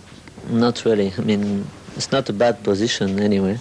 I mean, in Monaco, it's much better to be on pole anyway. It's very important, and I think Nigel's position today is very good because he has done a very good time. He get the best car, I think, for this kind of track, and it's going to be very difficult for me to beat him because it's going to be too difficult to pass Piquet and Senna easy the first part of the race, and I mean, we see could have many problems, but being fourth today, I'm very disappointed because my car was very good this morning, and I even did not realize the same time this afternoon than I did this morning because of the traffic, and it was impossible. I get very nervous in the car, so I'm not very happy. So, not too confident for the 28th win here? No, not at all. I mean, it's not a question of confidence. First of all, I'm nervous about this practice, and I know that the race could be very funny tomorrow because some cars could stop once for the tires, and cars could stop twice, maybe 3 times. You never know. If it's very hot, if we have a big problem with the rear tires, with the wear of these tires, we don't know what can happen. So. The problem depends of the start, and it depends if Nigel is very quick, and if Senna is much slower than him, and we could not pass him. You know, that could be a big problem. But Monaco is not a race like the others, so you can never know exactly what's going to happen. If I was in pole position today, I would be very confident, but I am not, and I'm obliged to be, wait and see. Do you think about the 28th win at all? Yes, for sure. I think I can win. There's about 5, 6, maybe 7 cars who can win this race. And the problem is you're talking about my 28 win, about this record. But I'm not thinking about the record, I'm thinking about the championship. So I want to win the race to get 9 points. And if I cannot get 9 points, I will try to get 6 points, 4 points, because I want to be world champion. I have plenty of time to beat this record. I don't want to beat him this race. I'm not obliged to. But the pressure here was on Prost. What did veteran driver Jackie Stewart think of the man who would surely eventually take away his record? Alain Prost at the present time, in my opinion, is the finest Grand Prix driver in the world, probably the finest race driver in the world, and therefore I'm very happy that it's him that's taking it and not someone who I would not have been proud to have it. I remember here at this Grand Prix, I actually beat the title held by Fangio, I think it was, to win 25. And I remember how proud I was of that. And I can only hope that Alain will be as proud to have the greatest number as I was when I beat Jim Clark's record. And I know I felt it as an enormous honour to hold it. So I hope Alain's as happy and proud as I was. So much for Prost, the racing driver. But what about Prost as an individual? I like him very much. That's one of the things that's nice about him taking my record. He's a good friend. We live not too far apart. Paul, my son, spends a lot of time with Alain. We see each other's family quite a lot. He's a very intelligent man. I think that's one of the reasons he's as good as he is today. He's just that little bit more intelligent than everyone else. He doesn't make the mistakes that other people make. He knows that a race is won close to the finish, not at the beginning. And I think that his aptitude and mental ability to control his emotions are probably his greatest assets. He has an enormous ability and natural talent, but a lot of other drivers have that. It's the mental application that's most important. He's won here at Monaco for the last 3 years in succession. Wouldn't a 4th victory be pushing his luck just a little? Yes, but I wouldn't have expected him to win his World Championships back-to-back either. He's done that, and he has a very good chance of winning 3 in the trot, and I can't remember anyone doing that. So I think Alain Prost is ready to break records left, right and centre. Incidentally, I think Alain's going to win more than 40 Grand Prix victories. I don't think it'll just be a question of beating my record. He's only 32. He'll win 5 or 6 Grand Prix per year. If that's the case and he wins several this year, it's certainly going to be more than 40 within 2 years. I retired when I was 34, And Alan, I think, could go on much later, as I could have done. If he chooses to do so, then the sky's the limit. An encouraging fifth on the grid was Ferrari driver Michele Alboreto. Ferrari seemed to go faster when they're closer to Maranello, but was he happy? I wasn't last year because I was fourth, but I had a big accident Tuesday, so in our condition was a good position to start. What happened in that accident? The typical accident in Monte Carlo. Christian didn't see me arrive in my qualifying lap, and he moved a little bit, just 1 meter maybe, but it's enough here to have an accident. And you went over his front wheel? Yeah, and I fly for a few meters. And then you jumped straight into the spare car and went out and set a very quick time. Yeah, because I remained only 20 minutes to use my second set, so I had to walk back very quickly to take my car. Now, you're using now a spare car. Is that as good as your race car? Not really, but it's good enough to make a good race. So. And from fifth on the grid, you feel fairly optimistic? Yes, we are in the best position to watch the first corner between Mansell and Senna. Now, you're not meant to be spectating. Maybe in that case, yes. Now, you live here in Monaco, don't you? How do you feel about the circuit? Is it a circuit you like? Yes, it's very enjoyed to drive inside here. With this car, it's not really easy because there is too much power, but we must be very precise around these corners, and we can give something to make better lap time. So it's one of the last tracks, then the drivers is very important. Alboreto's accident with Christian Danner was looked upon severely by the stewards, who excluded the German from the rest of the race meeting. So the 26-car field was now reduced to 25. Eddie Cheever was a very encouraging sixth on the grid in the Arrows. How did he feel about his most spectacular grid position of the year? The car's run surprisingly well throughout the whole weekend. We haven't had any problems. We seem to be getting on top of all the little things that happen with the new car. I think the car will race well. It'll be an interesting first corner with Mansell and Senna on the first grid, first row of the grid. Who knows? Something good might come out of it. Things going really well for the Arrows here. What about the engine situation? I think we're on the beginning of a learning curve. USF&G are putting a lot of money and a lot of energy into the program. I believe in the near future, I hope within a month we will have solved a bit of our problem, but I'm not quite sure. We'll only see it when we get there. Now, you haven't got any fuel consumption problems here. Is that going to make a difference to your race? Oh, enormous. The race I had in Spa was successful point-wise, but it was very boring. As far as I was concerned, I had to be so careful with the fuel that I was racing probably 150 less horsepower than I could have had. So here, the situation's different? Yes, much different. I can race as much horsepower as I want. My only fear here is not horsepower, but ruining my tires. Is it a circuit you like? Yes, it's one of those circuits where you can give a little extra, you get a big return for more effort. On other circuits, if the car doesn't run, you can put as much effort into you want to, you don't get anything back for it. People saw you out in the circuit yesterday, they thought, you know, that was the lap, and then you came around and did exactly the same again, really looked on the ragged edge. Did it feel that way? When I came in, both sides of my tires were all white from touching the wrong things. I was lucky yesterday, somebody was looking after me.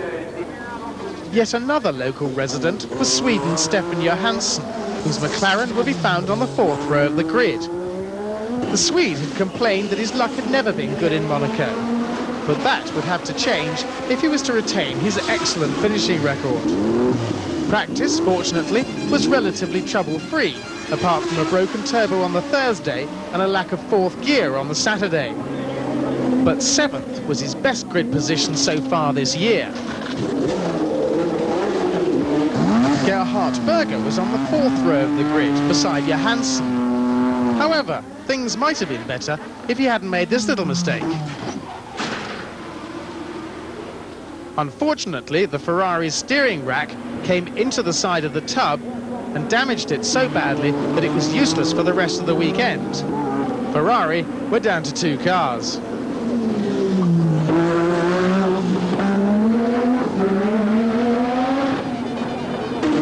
Thierry Boutsen also has an apartment in Monaco, but even though it might be said that he was racing at home, he wasn't happy. Benetton and Ford always thought that this would be their worst race of the year, and they weren't disappointed. The principal problem was that the engine suffered turbo lag out of the very slow corners, and Thierry's engine was also found to be badly down on power. Sharing row 5 with the Belgian was Riccardo Patrese from the Brabham BMW, who was celebrating his 10th anniversary in Grand Prix racing at Monaco.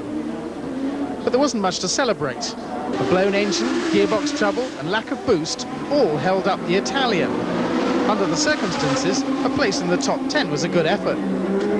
Monaco was the scene of his first Grand Prix victory in 1982. Undoubtedly, he would like history to repeat itself 5 years on. Like Arrow's teammate Cheever, Derek Warwick was encouraged by his Monaco performance, although he took time to find the right setup. And in the final qualifying session, his Megatron engine cut out, so he might have expected to go better than 11th fastest.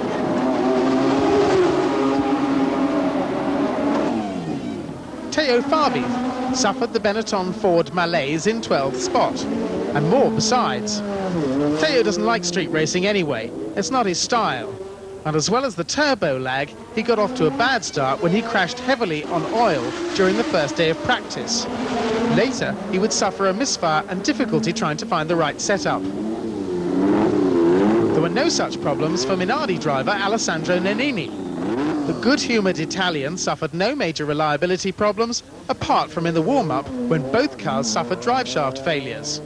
But that didn't stop Nannini starting 13th on the grid.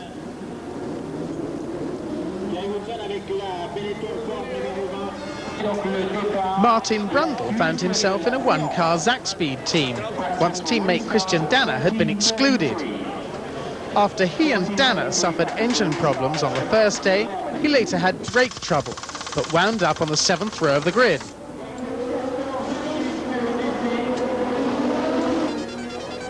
One man who could perhaps lay the turbo versus normally aspirated question to bed was Jonathan Palmer. Which did he prefer around Monaco? I think they're normally aspirated. Obviously, to an extent, it depends on how well you're doing in each car. And if I'd been used to being at the front of the grid on a turbo car, I probably wouldn't be so happy driving the normally aspirated. But in terms of pure fun, pure driving enjoyment, there's nothing to beat the Courtaulds Tyrrell that I'm driving now. It's just fantastic. Around the corners, blipping the throttle, up and down through the gearbox, balancing the car on the throttle with the opposite lock, and it's fantastic, fantastic experience. So what's the disadvantage of the turbo car? Well, the turbo car still doesn't have the immediate response of the normally aspirated. That's one thing. The normally aspirated, you obviously have got instant power, and you've got a wider power, you've got a wider response band. Whereas the turbos, whilst they're pretty good on responses, I gather now, particularly the Hondas and Ferraris and things, they're still not quite instant. And I think also it's slightly more difficult to balance the power coming on and off the throttle. With the normally aspirated cars, you've got quite a lot of engine braking when you come off, and that helps balance the car going into the corners. You don't have that in the turbo, so I think that's a bit of a disadvantage. Against that, of course, we are about 350 horsepower down, so that tends to have a bit of an effect as well. What about in the race? Do you think you're going to be competitive in the race? I think we could be, yes. I think the problem's going to be with the normally aspirated cars, one of overtaking. I'm quite expecting to be able to close up behind turbo cars but struggle to get by them, and I think you'll find that with the leading normally aspirated contenders, that overtaking will be the hardest thing, but they'll probably have more pace than people expect. I reckon 2 or 3 seconds off the front-running turbo pace. So a possibility of points here? Yeah, I think so. I mean, the attrition rate here is very variable. In 1985, only 11 cars finished. I know, because I was 11th. And in 1986, I think 13 finished or something like that. So it does change around a lot. Years gone by, 8 have finished. But I think there's an odds-on chance of a normally aspirated car being in the top 6 around here. Are you expecting to stop for tyres? I'll tell you after the race. I don't think so, no. After clouting the barrier on the first day of practice, Alex Caffey went well to set 16th fastest time in the heavy Osella Alfa Romeo. It will be the second time that Osella had raced at Monaco in 7 years. Satoru Nakajima pounded round and round the streets of Monaco as he learnt what was an entirely new circuit to him. In the end, he would start from 17th on the grid and hope to preserve his 100% finishing record. Philippe Alliot was one of the few drivers not to improve in the second qualifying session. The La Rousse Lola Ford suffered both gearbox trouble and problems sorting out the new long trumpet intakes, but the Frenchman was second of the normally aspirated runners. Third was Ivan Capelli in the Leighton House March, the Italian now having use of two identical cars. But they suffered electrical problems throughout practice and qualifying, so 19th on the grid was perhaps not representative. It was ironic that poor Piercarlo Cinzani should start behind the Osella, having tried, usually unsuccessfully, to qualify it for so many years. The Ligiers suffered badly at Monaco. 21st on the grid was Andrea De Cesaris, even worse off than Brabham BMW teammate Riccardo Patrese, but suffering a similar catalogue of disasters from the engine, gearbox and turbo departments. So the only driver we haven't got a time. Sharing that 11th row with the Italian was Cinzani's teammate René Arnoux in the second Ligier Lotto. The cars were still heavy and their change of engine had meant a new engine cover and inefficient aerodynamics. Like teammate Jonathan Palmer, Philippe Streff was misfire-free this weekend, after the Tyrrell mechanics had found the cause of the problem. But Streff touched a couple of barriers and was found back on row 12. Adrian Campos should have started beside him, but the Spaniard crashed in Casino Square in practice and then collapsed from concussion. The organisers subsequently forbade him from starting, so the grid was now down to 24. Taking his 24th place on the grid was Pascal Fabre in the repainted Ford Cosworth-powered El Charro AGS. Once again, not particularly fast, but reliable at least. Idyllic Monegasque sunshine greeted a huge crowd, which flocked over the border from Italy and from all over France for the race. Tour the streets of Monte Carlo with an independent air. Jackie, 3 times winner of the Monaco Grand Prix, but today Alain Prost could pass both that total and Stewart's record of 27 Grand Prix wins. And they say you can't overtake at Monaco. Monaco Grand Prix, round 4 of the World Championship. And talking points, apart from Senna and Mansell together on the front row of the grid, well, we've got the prospect of Alain Prost, poised to pass Jackie Stewart's record of 27 Grand Prix wins. And also all the criticism concerning the number of cars allowed onto the tight, congested street circuit. And that's something that the world champion himself has very strong feelings on. Putting 26 cars this year is the worst they could do, because you know as well as me that this year we have a big difference of speed and power between cars. We have atmospheric engine and turbocharged engine, and also the worst drivers driving the worst cars, and they are not looking in the mirrors and have no experience, which is bad for us, and I think it's too risky. Jackie, here at Monaco you are in danger of losing your record as the man who has won more Grand Prix than anybody else. Any regrets? Oh, I think I would be inhuman, Murray, if I didn't say that it's been a wonderful title to boast of and to hold. To be winner of more Grand Prix than any driver in the history of motorsport is something that I'm very proud of. But I knew it had to be beaten. Records are made to be beaten. Alain Prost at the present time, in my opinion, is the finest Grand Prix driver in the world, probably the finest race driver in the world. And therefore, I'm very happy that it's him that's taking it and not someone who I would not have been proud to have it. Jackie Stewart all set to concede his record. Stewart 27 wins from 99 starts, Prost 27 from 108. And interesting to look down that list, Jim Clark and Niki Lauda 25 apiece, Lauda from 171 starts. Fangio compiled his total when perhaps Grand Prix wins were a little easier to come by. Nelson Piquet will surely add to his 17 victories, and Sterling Moss 16 victories and never world champion. But for Alain Prost, well, the prospect of a record won't sidetrack the professor, whose ambitions are clearly to retain the world title. Prost with victories in Brazil and Belgium, leading from his McLaren teammate by 5 points in the World Drivers' Championship. Mansell with that victory in San Marino is third, 4 points ahead of Senna and Piquet. Side is Cascais on the Atlantic coast of Portugal. It's just the place to be in late September when the weather in northern Europe is getting cool. A few kilometres along the coast is Estoril, and just inland of here the Formula One teams have gathered for the Portuguese Grand Prix, round 12 of the World Championship. Clear leader in the title battle is Nelson Piquet with 63 points. All season he's never finished lower than second. His fellow Brazilian Ayrton Senna is next with 49 points. Nigel Mansell has had 4 wins but is only third in the table with 43. Alain Prost, reigning champion, is a distant fourth with 31. Next, his McLaren teammate Stefan Johansson on 20 points. Gerhard Berger, rising Ferrari star, leads the rest of the scorers. Belgian Thierry Boutsen with 3 scores in the last 3 races. Ferrari stalwart Michele Alboreto, still smiling after 7 consecutive retirements. Little Teo Fabi, Boutsen's Benetton teammate. And from Japan, Satoru Nakajima, who drives the Lotus camera car. As the field go out for qualifying on Friday, the sky is overcast, threatening rain. Estoril is a hard track, bumpy and undulating, with a twisty back section allied to a long main straight, which keeps average speeds around the 120-mile-an-hour mark. Number 8, the Brabham of Andrea De Cesaris, carries a new rear-facing video camera. His teammate Riccardo Patrese has followed him out. So let's join the Brabham pair as they settle down to some fast laps, which will reward Patrese with a place on the 4th row of the grid.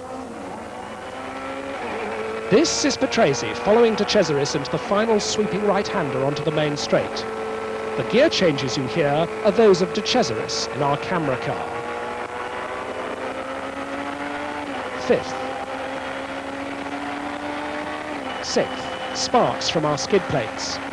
200 miles an hour towards turn 1. Brakes, 5th, 4th. A long downhill right-hander. Early into 5th, line up for turn 2, another right-hander. Now hard on the brakes, 4th, 3rd, 2nd, the very tight turn 3. Back to 3rd, back to 2nd. Left-handed turn 4. Patrese up the curb on the exit. Now hard on power. 3rd, 4th, 5th. The flat-out kink of turn 5. 180 miles an hour. But here's turn 6. Brakes. 5th, 4th, 3rd, 2nd. A tight left. 3rd. 4th. Once more on the brakes. 3rd and down to 2nd for turn 7. 3rd. 4th. And turn 8 next. A 3rd gear right-hander taken at 120 miles an hour.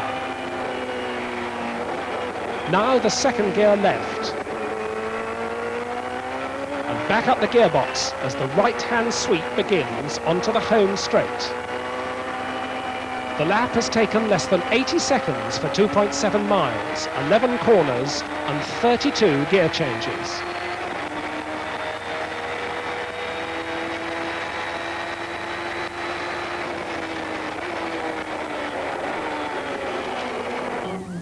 But the real story of qualifying was Gerhard Berger's magnificent pole position, timed to perfection just before it rained in Saturday's qualifying to give Ferrari their first pole for 2.5 years.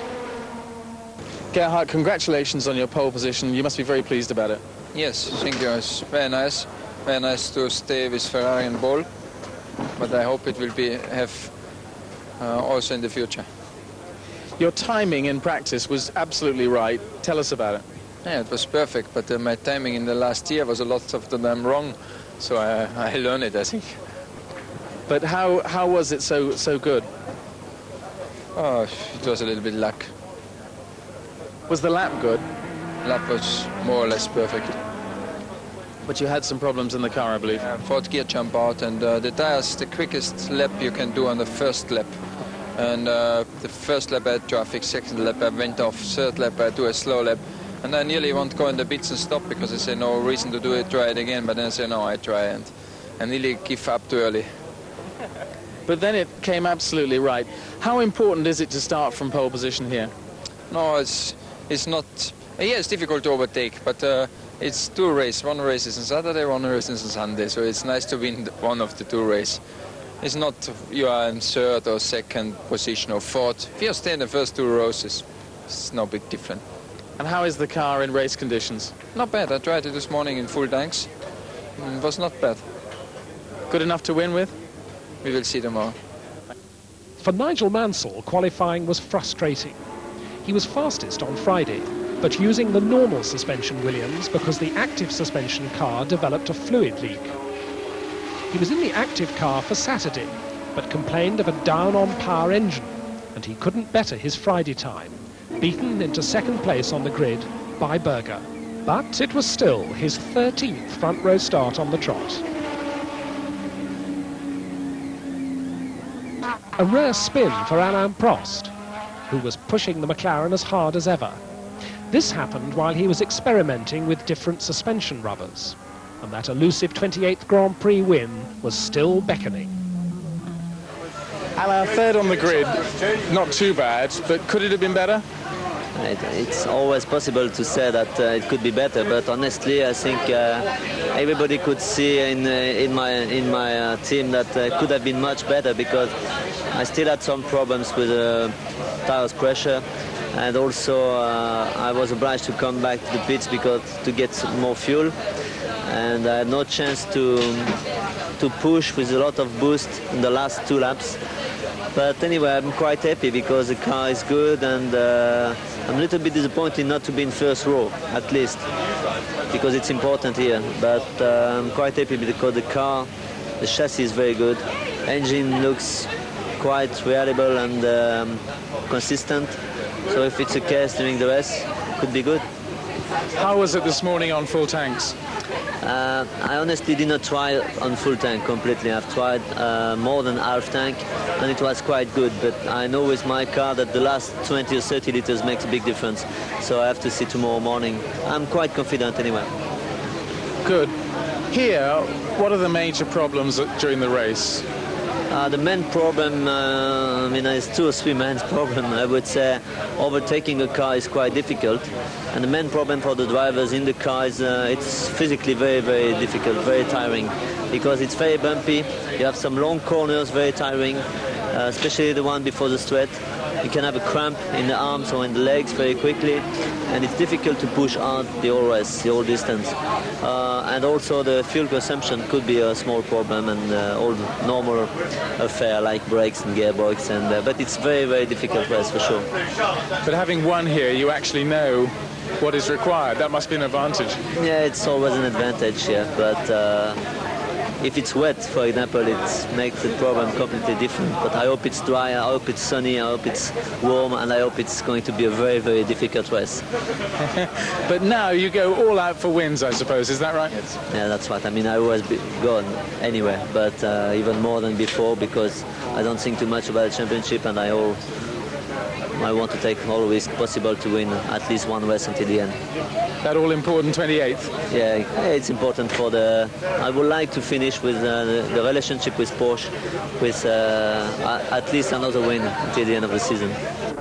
Nelson Piquet, as the World Championship leader by 14 points, was still showing plenty of commitment to his goal of world title, keeping his mind on the job rather than on a radio interviewer. But the rain spoilt his late effort on Saturday, consigning his Williams to fourth on the grid, like Mansell, with a time set on Friday. However, Nelson has now put his total faith in active suspension. Even his spare car had the new system. Fifth on the grid was the Lotus Honda of Ayrton Senna, on a circuit with fond memories for him. It was the scene of his first ever Grand Prix victory in 1985. But his Saturday qualifying was delayed by an engine fire. Ayrton, fifth on the grid. It must be quite some while since you started from fifth, isn't it? Not really. I think Austria was not too good as well, and Monza very close. Main thing here now that qualifying is over is to have a strong car in the race, reliable, quick on the straight, where you can overtake people, and consistent. So I think if we don't have all that, we have something close to it, and hopefully it will be good enough to have a good race tomorrow. What about the problems in practice? All of a sudden your car, you did your lap and then burst into flames. What happened? Yeah, that was oil leak in the hydraulic system in the suspension, and then that was it. I had to change cars, and by the time I got into the pits to change cars, the rain started, so I could never have another run. Now you've won here in the rain. Do you actually want it to rain again? Whether it rain or not, it would be very difficult to win again the way we did 2 years ago, because it was what I would call a perfect race. Everything went fantastic, and to do it all over again, it would be very difficult. And considering the safety factor, I think wet is too dangerous for everybody. It's not a good view for the public. So I'd rather have a dry race, so we have a more predictable conditions and what to expect. How does the Lotus feel over the bumps with the active suspension? Well, I wouldn't say too good, but I suppose everybody's complaining about every single car, every driver. Maybe my car is a little more comfortable, maybe not, I don't know. The thing is that it's working reasonably well, and if we have a clear start, which is important here, we may have a good race. So what chances of there being another T-shirt made from Portugal of that? Twice? If we get through the first corner in a good position, the car working well, I think there is a good chance, really good chance, but under any circumstances, it's going to be very hard. Showing that the performance of Berger was no Ferrari flash in the pan, Michele Alboreto was shaping up to a good qualifying run when a gearbox problem on his race car put him in the spare. He was still able to take 6th spot on the grid. We hadn't had a Ferrari victory in a Grand Prix since Michele won the German Grand Prix 2 years ago. And with 9 retirements out of 11 starts this year, he's desperate for a good result. Riccardo Patresi's qualifying was hampered by an elusive misfire, but he nevertheless got the Brabham BMW onto the 4th row, his best starting position since Imola. So was he pleased to have put number 7 in 7th spot on the grid? Yes, I think that today was a good performance for us. The car didn't have any particular problem, and lap time we did is not bad because we didn't get a big gap from the pole position and our lap time. So I think that for our standard it's quite a good performance. What happens in the race? There seems to be a lot of unreliability. This is our problem. Reliability is not in our side, that's for sure. So the first thing is to finish the race if it's possible. Then when we are in the end, I think that we could be in the points because for some luck, or also because the car is not so bad, we could be in the first 6. The car, in fact, is good. It's just the other bits and pieces that aren't so good. Isn't that true? Yes, I think that unfortunately we are at the end of a long program, and let's say that some parts of our car that they are a little bit tired, and because of that we suffer a bit. Yes. What about the future for yourself? Have you got something fixed up for next year? Lots of rumours of Williams. Not yet. My position is still open for next year. I have some hopes to go to Williams. I have some hopes to stay with Brabham. It depends really what also Bernie wants to do for next year. Because he's always been very good with me, and I have to see also what he's doing next year. But anyway, I think that I should be racing, that's for sure, next year. Stefan Johansson now knows that he must leave McLaren at the end of the season, since it's been confirmed that Ayrton Senna will join Alain Prost there next year. Stefan was another to suffer a misfire in qualifying. In the end, it was traced to a loose coil lead. He would otherwise have probably been further up the grid, as befits his 5th position in the World Championship table at the moment.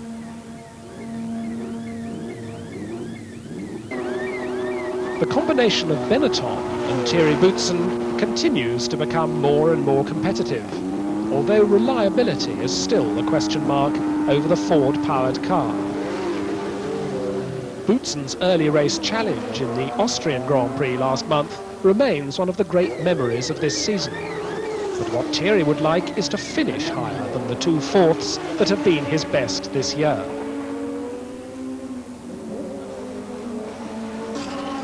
His teammate Teo Fabi makes a speciality of sizzling one-off qualifying laps.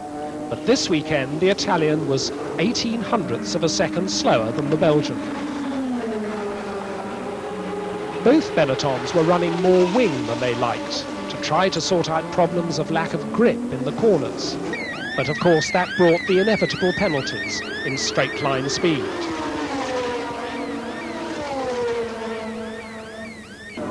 Eddie Cheever, like Martin Brundle, fresh from driving a Jaguar in last week's Spa 1,000 km sports car race, put the Arrows Megatron onto the 6th row, after spending a lot of time trying to find ideal chassis settings.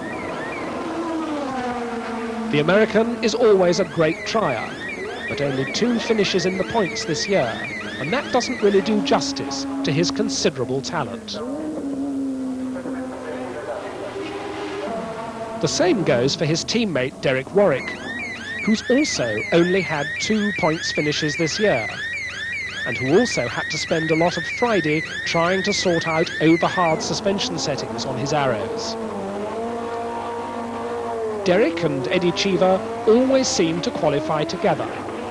For this race, they're sharing the 6th row, a 20th of a second apart.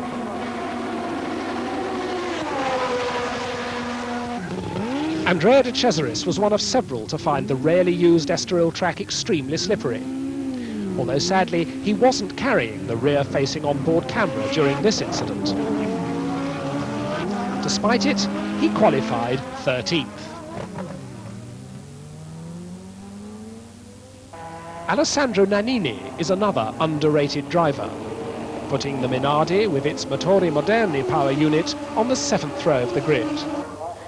Nannini has yet to score a single championship point in his career, but one wonders how he would fare with a more competitive car. Satoru Nakajima in the 2nd Lotus suffered the same problem on Friday as did Senna on Saturday, a fire caused by hydraulic fluid leaking onto a hot exhaust, which forced him to abandon ship and miss Saturday's qualifying altogether.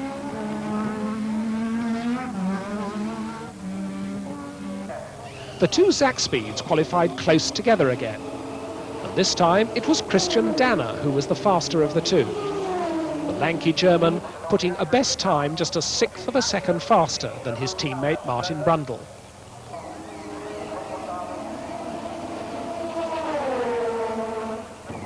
Brundle was another to have a problematical practice, with turbocharger problems on Friday and a lack of power on Saturday.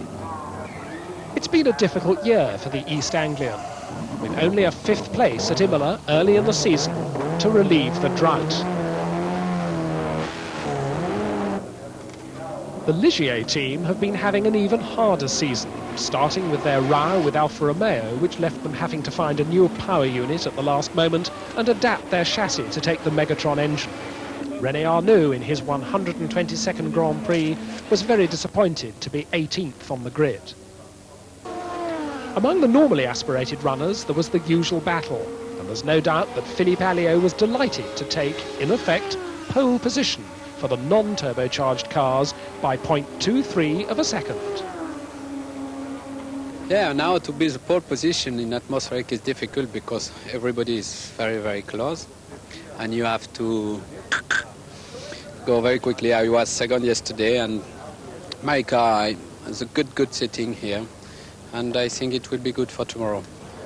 The team seems to be working very well. Do you think it's too early for them to run 2 cars, as you will be in these last 3 races? Yeah, the problem is the team want to put 2 cars only at the end of this year, because they will have 2 cars next year, and they want to test exactly what they need. I think sure it's a little too early for us to have 2 cars during all the first season, but I'm sure for next year with Lola and with this team, it's possible to have a very good result. Going back to the race here, is it a problem for you on a circuit as tight as this with the turbo cars? I am with some other turbo car here, and I'm not very far from the pole position, and this difference will be shorter during the race. And I think it's a track for us, like Jerez, and we can do something well here, I hope. Adrian Campos, Spain's only Grand Prix driver, doesn't yet show the promise of Nannini in the Minardi. But he's obviously working himself up towards his first home Spanish Grand Prix in a week's time.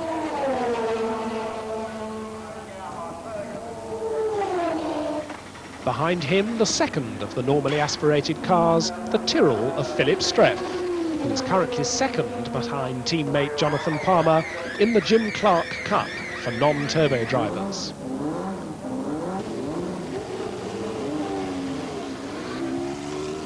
And then Ivan Capelli, who's impressed a lot of people this year with his handling of the normally aspirated March, even though he's effectively out of the hunt now for the Jim Clark title.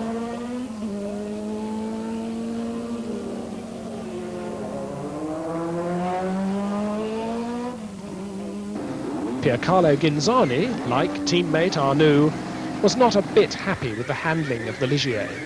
It was suffering from severe oversteer and poor traction over the bumps. He qualified 23rd, just ahead of Jonathan Palmer, the Jim Clark Cup leader, who has 4 proper World Championship points to his name this year after great drives to 5th place both in Monaco and Detroit. And just as at Monza, there are 2 Azellas in this week's race. Alex Caffey qualified 25th, 7 seconds adrift of pole position.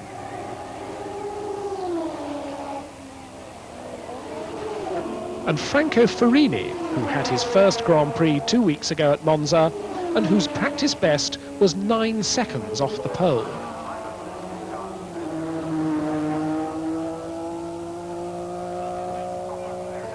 Even that time couldn't be beaten by the bulky AGS of Pascal Fabre, which was 27th qualifier for a 26-car grid on both practice days. Perhaps he should have tried Piero Lardi's latest Ferrari.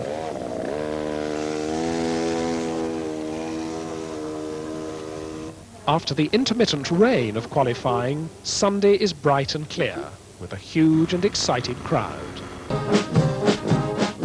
A day's drive from the Hungaroring and last weekend's 9th round of the World Championship is the Österreich-Ring, home of the Austrian Grand Prix and scene of the 10th round of the series. It's a beautiful, vast circuit of a unique character, playing host to one of the most cosmopolitan of crowds in Grand Prix racing. The locals being joined by thousands from over the Italian border in their support for home driver Gerhard Berger and the Ferrari team. And as they come to Austria, Nelson Piquet celebrates his 48 points in the championship with a new hat. But the real hat-trick would be if he could follow up his German and Hungarian wins with a 3rd win in Austria.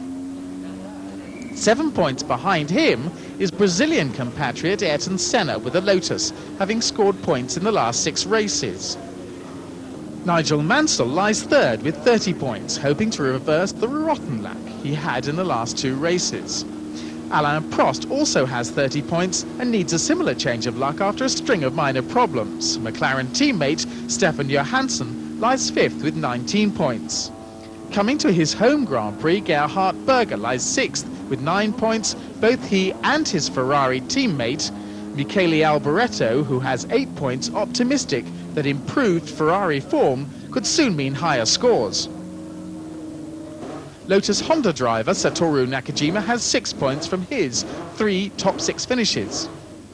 Thierry Boutsen has 5 points and lies 9th, the Benetton driver still hoping for reliability from the improved Ford engine. Andrea De Cesaris has 4 points from his only finish of the year, 3rd place in Belgium. Eddie Cheever is equal 10th with the Italian, having scored 4 points in the Megatron-engined Arrows.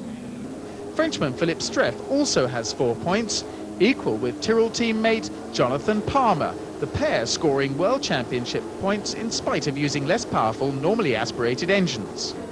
14th is Benetton Ford driver Theo Fabi with 3 points from 2 finishes, equal with Cheever's Arrows teammate Derek Warwick, now recovered from his Hungarian flu and conjunctivitis. Zakspeed driver Martin Brundle has 2 points from his 5th place in Imola and lies equal 16th with Brabham BMW driver Riccardo Patrese, who has gone so well here in qualifying in the past.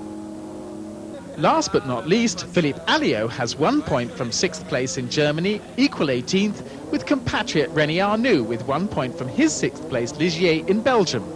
And practical joker Ivan Capelli with a point from his 6th place in the March in Monaco. Practice in Austria is always fascinating, a time to wander this picturesque circuit and enjoy the sight of fast cars at what became, over the weekend, the fastest Grand Prix track in current use. Efficient aerodynamics are vital, all the more so when pushed through the air by a powerful engine. But then so is handling for such corners as the long 180-degree former Bosch curve, taken in 4th gear. But sadly, practice was more than a little dramatic for the wrong reason, and rather than lasting 2 days, it was abbreviated to 1 useful day due to heavy rain on the Saturday morning, and it still hadn't dried out sufficiently for anyone to improve on their times on Saturday afternoon. So the quick time set on Friday constituted the grid for Sunday's Austrian Grand Prix. But now let's go for a lap with our usual Grand Prix chauffeur, Satoru Nakajima, accelerating down the start-finish straight, underneath the banner, past the pits on the right-hand side and up the hill towards the Niki Lauda chicane and down into 2nd gear for this chicane, right, left, right again, overtaking a Williams Honda and accelerating up the hill through the gears, 3rd, 4th, 5th and up to 6th. Before the Tirol curve, a right-hander taken in 5th gear. Back up to 6th gear, and now we're at the top of the circuit. If he looked over to his right, he'd have a superb view, but of course at 325 kilometers, he's not going to do that. Down into 4th gear for the Bosch curve. A long, long, long right-hander.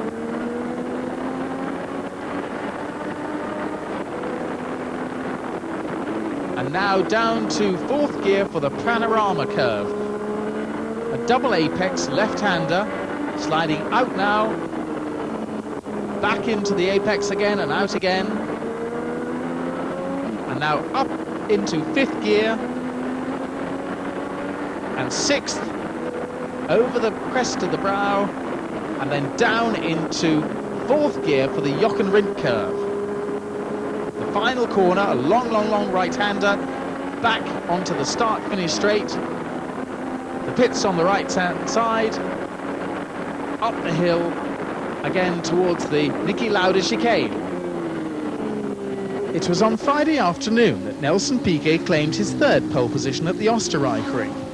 The winner of the previous 2 races expected to go quicker on the Saturday after his car jumped out of gear on his quick lap, qualifying at an average speed of 256 kph, which made the Österreichring the fastest track in current Grand Prix use. Maintaining his record of starting every race this year from the front row, teammate Nigel Mansell sat beside him on the grid for this, his 100th Grand Prix. Nigel, it's 7 years and 100 Grand Prix since your first Grand Prix, or nearly 100 Grand Prix, and in some ways things don't seem to have gotten any easier, do they, health-wise? No, I think 100 races is something to celebrate, something of a milestone. 10 wins so far, and who knows what we'll bring tomorrow. I'm with a great team now, and you know, things couldn't be better, really, in some ways. As for the tooth, well, I've been avoiding that for 4 years, so I didn't have much choice on Thursday, but it's getting a little better. How does it feel? Did it affect your driving, did you feel? On the first day it was dreadful, yeah. I didn't realise how bad I was until I woke up this morning and I felt much better. And even now this evening I don't feel too good again, but hopefully tomorrow it will be even better again. Have they been freezing the tooth, or what have they been doing to it? Yeah, draining it off and freezing it. There's only so much one can do, but the nice thing is that it's out now, so once it does get better it will be okay. Won't be anything there. What about in qualifying yesterday? You did a quick lap, second on the grid, fantastic. But could you have gone quicker, do you think? I was very pleased with yesterday because, as I said, I was well below par, and I didn't realise how below par until this morning. I was delighted to have gone that quick and only to be beaten by 1/10 of a second. I'm very, very pleased with. And the nice thing is to be starting on the front row of the grid for the last 9 races. Yes, indeed. That's quite a record on its own, isn't it? Oh, I'm pleased to be up front. What about, you've done some full tank testing, unlike anybody else. You did some full tank testing yesterday, didn't you? Yeah, I mean, that's why I wasn't able to try and get pole position back, but I think it was valuable with the view of the weather today. So we had a good indication which way to go. But the most important thing is the warm-up tomorrow. I hope that is dry, because otherwise we'll be guessing at everything for the race. You said yesterday that the idea now is to win races, not poles. Is that a bit of a change of strategy for you? Yeah, I think so. I was prepared to lose the pole yesterday, which I did, because I went on to full tanks halfway through the qualifying session, and obviously Nelson was able to just go that little bit quicker. If I'd have left it in qualifying trim, it was possible that I could have gone a bit quicker. And then the problem tomorrow, what are the main problems in the race? Biggest problem is to finish. Gerhard Berger thrilled both Austrians and Italians with his 3rd place on the grid on his 4th anniversary in Grand Prix racing. The Ferrari once again competitive. Gerhard, we saw last weekend in Hungary, the Ferrari really seems to be flying at the moment. What is it? What's making it fly? No, we change a lot on the car. John make some new parts, and Harvey works a lot on the aerodynamic. So now the car is coming good, and we always said we need half season to be competitive. It seems to work on any type of circuit as well. Yeah, I think we have very good engineers, so in the end the car should be good everywhere. Now what about here, your home circuit? Does it mean a lot to you to be that much faster on your home circuit? In Formula 1 you met the drivers, they are everywhere quick, doesn't matter home circuit or not. So I like this circuit, but still it's difficult to beat other drivers. Well, I think everybody likes this circuit, don't they? Yeah, I think so, yeah. It's very popular indeed. Yeah, I like it. For me it's the best. Now, with the Ferrari power, do you feel there's a problem tomorrow if it's dry? I don't know yet, but in Budapest it looks quite good, but still on the straight Menzel was a little bit quicker. So here you have 4 straights, it's possible it will be hard to beat the Williams. But it's a big reliability problem, and last year the Ferrari were reliable. Yeah, but I like more to have a car where I know if I drive to the end I can win the race, or I can be one of the first 3. As I finish the race and I'm always 5th, 6th, 4th, I don't like. Do you dream about winning a home Grand Prix? Yeah, I was close there last year, but it looks stronger. It looks to be harder this year, but I will try again. Thierry Boutsen's prayers for performance were answered with 4th place in the Benetton Ford, his best grid position of the year. But his quickest lap was an alarming experience, for he found Derek Warwick's parked arrows on the racing line in one corner, and also he had an electrical problem with his spare car on Friday morning. 1 place further back was Boutsen's Benetton teammate Theo Fabi, who was also surprised to find Warwick's stationary arrows on the racing line on his quick lap.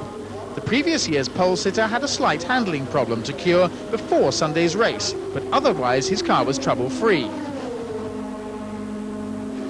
Sharing row 3 with Fabi was compatriot Michele Alboreto in the second Ferrari, although he was slowed in qualifying by a broken exhaust manifold which cost him time and put him behind teammate Berger. Both Ferraris benefited from revised engines and turbos, which gave them increased top-end power on this ultra-quick circuit.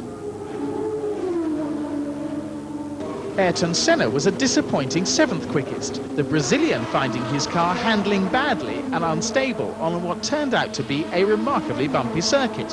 The active suspension computer was reprogrammed overnight, but Senna's only opportunity to test the changes was in the half-hour warm-up prior to the race, thanks to Saturday's rain.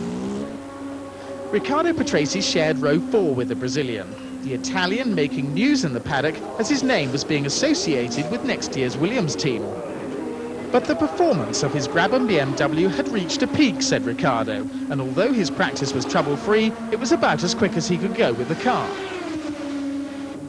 Alain Prost was decidedly unhappy with the handling of his McLaren, particularly the rear end of the car, which felt nervous in both the wet and the dry. Team manager Ron Dennis reckoned that the problem could be solved, but the loss of Saturday, the world champion, ended up only 9th on the grid, also suffering a down-on-power tag engine. Andrea De Cesaris shared the 5th row of the grid with Prost, the Italian driving the second Brabham BMW as usual. Happily for his team, Andrea had as few problems as teammate Patrese and declined to go out for more than a lap in the wet sessions on the Saturday, perhaps remembering his spectacular role in the Ligier 2 years previously. Row 6 held the 2 Arrows Megatrons, with Derek Warwick the quicker of the 2 drivers. Warwick spent most of the time in the spare car after his race car's engine lost power, and he only got into his own car at the end of the session and promptly had an alarming spin up a bank at the far end of the circuit, which left his car parked on the racing line. Fellow Arrows driver Eddie Cheever sat beside the Englishman on the grid, the American suffering a fuel pickup problem like his teammate, so that they both had to qualify with around 100 litres of fuel on board. Cheever also found his car slow on the straight, but felt that with less fuel and a change of turbo, both he and Warwick might have gone quicker on the Saturday. Satoru Nakajima was 13th on the grid. At least he was happy that he was racing on a circuit he knew from his F3000 days. Satoru Nakajima, you've been our chauffeur for many of the laps of the various Grand Prix circuits this year, and it's been very enjoyable watching you. But tell us, is it difficult for you having the camera all the time there? Yes, bit handicapped, but every circuit show many people. I think good idea. It's a very good thing, but sometimes we see your hands moving lots. Yes, problem is if my mistake, like Detroit, sometimes it's sky. It's very public, isn't it? Yes, I think. Do you watch the laps yourself? Yes, yes, go back home, sometimes watching the film. How do you feel your first Grand Prix season is going? Yes, I think very difficult to many first circuit. I don't know too many circuit, but my result, I think better. I think good. I think they're good as well, yes. What about here? You've been here before, haven't you? Yes, last year Formula 3000, yeah. And you finished? Yes, 4th prize last year. I think a very fighting 4th place. Yes, you know, I know. And how has practice been for you here? I think today raining, but for me, more running. Yeah. You need more time. Is it the speed, even though maybe you have been here before, is the speed the problem, really? Yes, top speed is big difference. Formula 3000, 270 maybe. Formula 1 car is 340. Big difference. That brake is difficult and high speed circuit and much bumpy. Everything different. Yeah. Yes, the bumps must be different, but the suspension helps? Yes, I think help, but I don't drive passive car. Would you prefer to drive a passive car, or maybe easier, more simple? But maybe help active suspension is bumpy circuit. One of the unhappiest drivers was McLaren's Stefan Johansson, but then he had very good reason to be after a frightening incident in practice. You don't seem to have a lot of luck here at the Österreichring. Last year a couple of accidents, this year what happened? Well, in the practice yesterday, on the very last lap of the morning practice, a deer ran out in the road, and I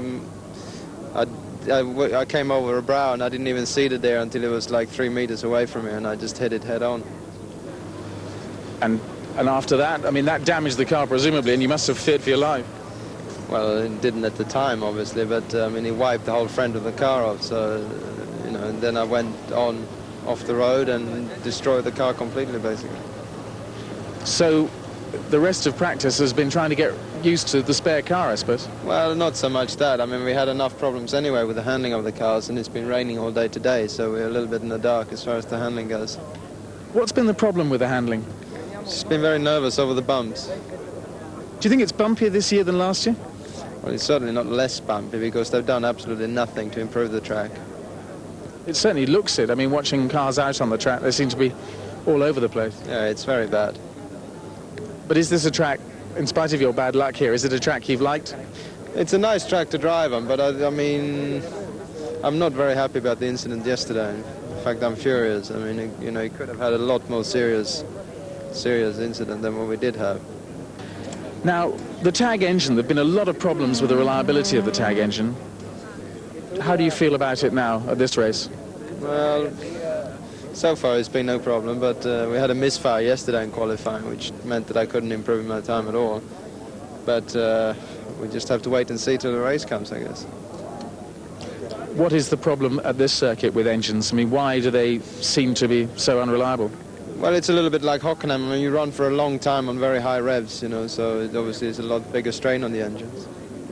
Alessandro Nannini wound up 15th on the grid in the Minardi after a trouble-free practice. The team was celebrating the 40th Grand Prix in its brief career. 16th on the grid was René Arnoux, the former three-time pole sitter, finding good balance but a lack of grip with his Ligier in what was his 120th Grand Prix. Martin Brundle felt that he was making progress with the Zakspeed, which he put into 17th place on the grid after a trouble-free day, but any further optimism was washed away by rain. Piercarlo Ghinzani, 18th on the grid, was hampered by Ligier's lack of grip and a shortage of engines, so neither he nor teammate Arnoux went out in the rain. Adrian Campos qualified 19th in the second Minardi, and like his teammate, the Spaniard had a mechanically trouble-free day on the Friday, learning what was a new circuit to him. Christian Danner started from row 10 in the second Zakspeed, suffering a miserable misfire in the first practice session, but thankfully it was cured for qualifying. Alex Caffey was 21st on the grid in the Ocello, which suffered a slight misfire at high revs, but the race marked a milestone in the team's history. Alex Caffey, this will be Ocello's 100th Grand Prix, but how have things gone for you in your first Grand Prix season so far?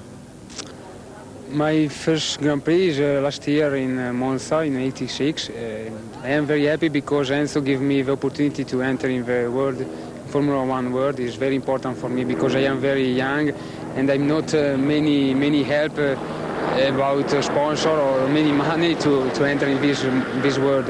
And so I am very happy. And this season Enzo gave me the possibility to enter definitively for all the season in Formula One. And I am happy to dispute the 100 Grand Prix for Enzo Zerla. You have some quite good battles back, not at the back of the field, but towards the back of the field with the normally aspirated cars. Some good racing, I think. Yes, I hope to dispute a good racing, not today, but all the season, because for me it's very important to make a good impression to the other team, to the other person. Team manager, and for Zerla, because when I say it before, give me the opportunity is very important for me, and so I hope that the possibility of a car is not very much, and my possibility, because I am the first season for me, and so I hope for the next race. The race slow because we have not many power, and so I hope in the slow circuit, same Monte Carlo, same Adelaide, and I hope. Philippe Alliot was 22nd in the normally aspirated Lola Ford. Might the normally aspirated cars have the same chance of scoring points here as they had at Hockenheim? I think if it's rain tomorrow, and it will be no chance for us because all the car will be at the finish. It's the sunshine and it's very hot. I think it could be the same race than Hockenheim, and if we are at the end, we can have some point, I think. Why is it that on a fast circuit you have that much more chance than on a slow circuit? It's very simple. It's because the track like this or like Hockenheim are very hard for the turbo engine, you know, and many cars broke her engine during the race, and there's no many cars at the end. That's why with the atmospheric engine we have not the same problem, and for us hot or very long straight or very quick track or fuel problem, we don't have this problem, and for us it's easier to finish the race. That's why in Hockenheim you have 3 atmospheric cars in the point, and perhaps some atmospheric car in the point tomorrow if it's very hot. What about the battle amongst the normally aspirated cars themselves? Your Lola against the Tyrrell, the March, the AGS. How do you feel that's going for Lola? I think I have one of the best cars, I think, because the car is always very quick, very easy to find the good balance always. But the problem is I'm in a new team, and sometimes we are not at the end of the race. We don't finish the race because you have small problem. In Hungary it's my fault. In other track is some few problem, but you know, it's because it's a new team. But this team will be a very good team in the future, and I think a very good French team in few years. But you were fastest overall of the normally aspirated cars. Do you feel you can hold that tomorrow? Yeah, sure. I think I will stay the quicker because my car here is really good, and me too. I enjoy to drive on this track, and this very quick corner is very exciting, and I like it. Ivan Capelli was second quickest of the normally aspirated bunch in the March Ford, the Italian needing a new engine for the race. The Tyrrell team came next, now unbeatable in the Colin Chapman Cup for normally aspirated cars. Jonathan Palmer was the quickest of the 2 drivers, with Philippe Streff 1 row further back, both drivers suffering handling problems on a circuit where their engines would not be challenging the turbos. Last was Pascal Fabre in the AGS Ford, the Frenchman being reliable, if not fast. On race day, the locals leave you in no doubt as to who they want to win the race.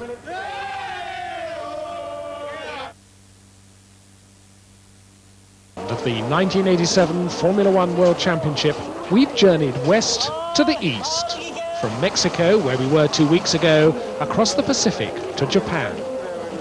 It's 10 years since the Japanese last had a chance to watch Grand Prix cars go into battle, when the season used to end at the Mount Fuji track. But this is the Suzuka circuit near Shiroko, and so great has been the local interest that intending spectators have had to draw lots for the right to purchase tickets. For championship leader Nelson Piquet, it's a crucial race. This weekend could clinch his 3rd world title. Only his Williams teammate Nigel Mansell can catch him now, and to do it, Mansell must win.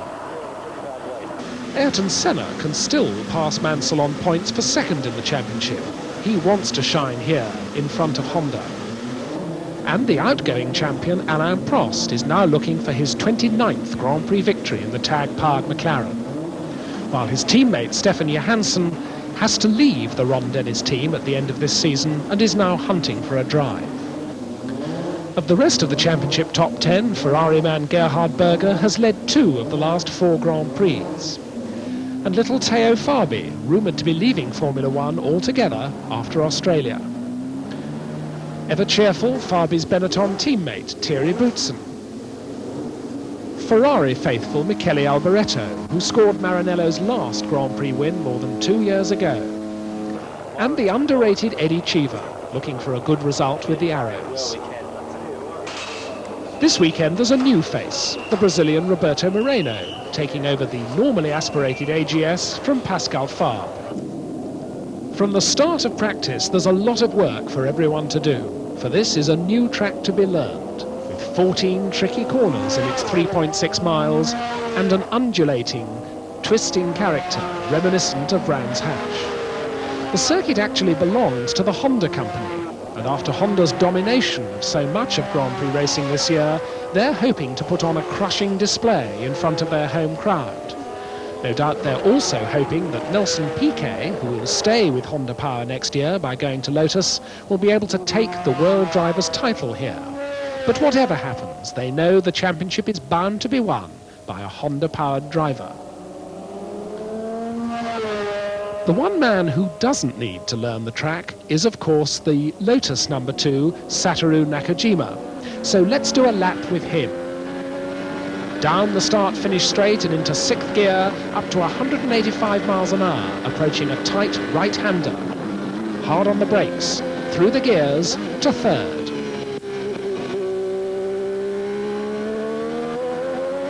Briefly 4th, then 3rd again for a series of 4 curves, left, right, and then again left and right. On the power again, up to 4th for an uphill left-hander. Quickly into 5th, and we're approaching the double apex Degner curve. First apex. Second apex. Then it's under the bridge where the track crosses itself and up to 165 miles an hour. Round a right-hand curve before a very tight bottom gear hairpin left. Hard acceleration up through the gears. The right-hand sweeps that follow are taken flat in 5th and then flat in 6th. And then we're approaching spoon curve along 3rd gear left-hander.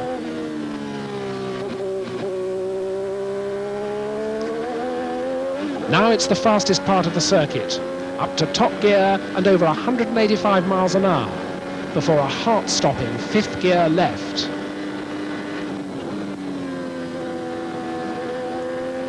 Almost at once it's down to bottom gear for the chicane. Up the curb on the right, then on the left, and hard on the power, back up the gearbox again. As we cross the line, we've taken 104 seconds to do 3.6 miles, an average speed of 126 miles an hour. And now comes the shock of the weekend. In Friday qualifying, Nigel Mansell is going for pole when in the S-curves behind the pits, he loses the Williams Honda. Landing from that tremendous impact is what does the damage. Mansell is in agony in the cockpit. He releases the steering wheel, but can't get out. Frank Williams waits anxiously for news in the pits, as the marshals tend to Mansell, who is grimacing with pain.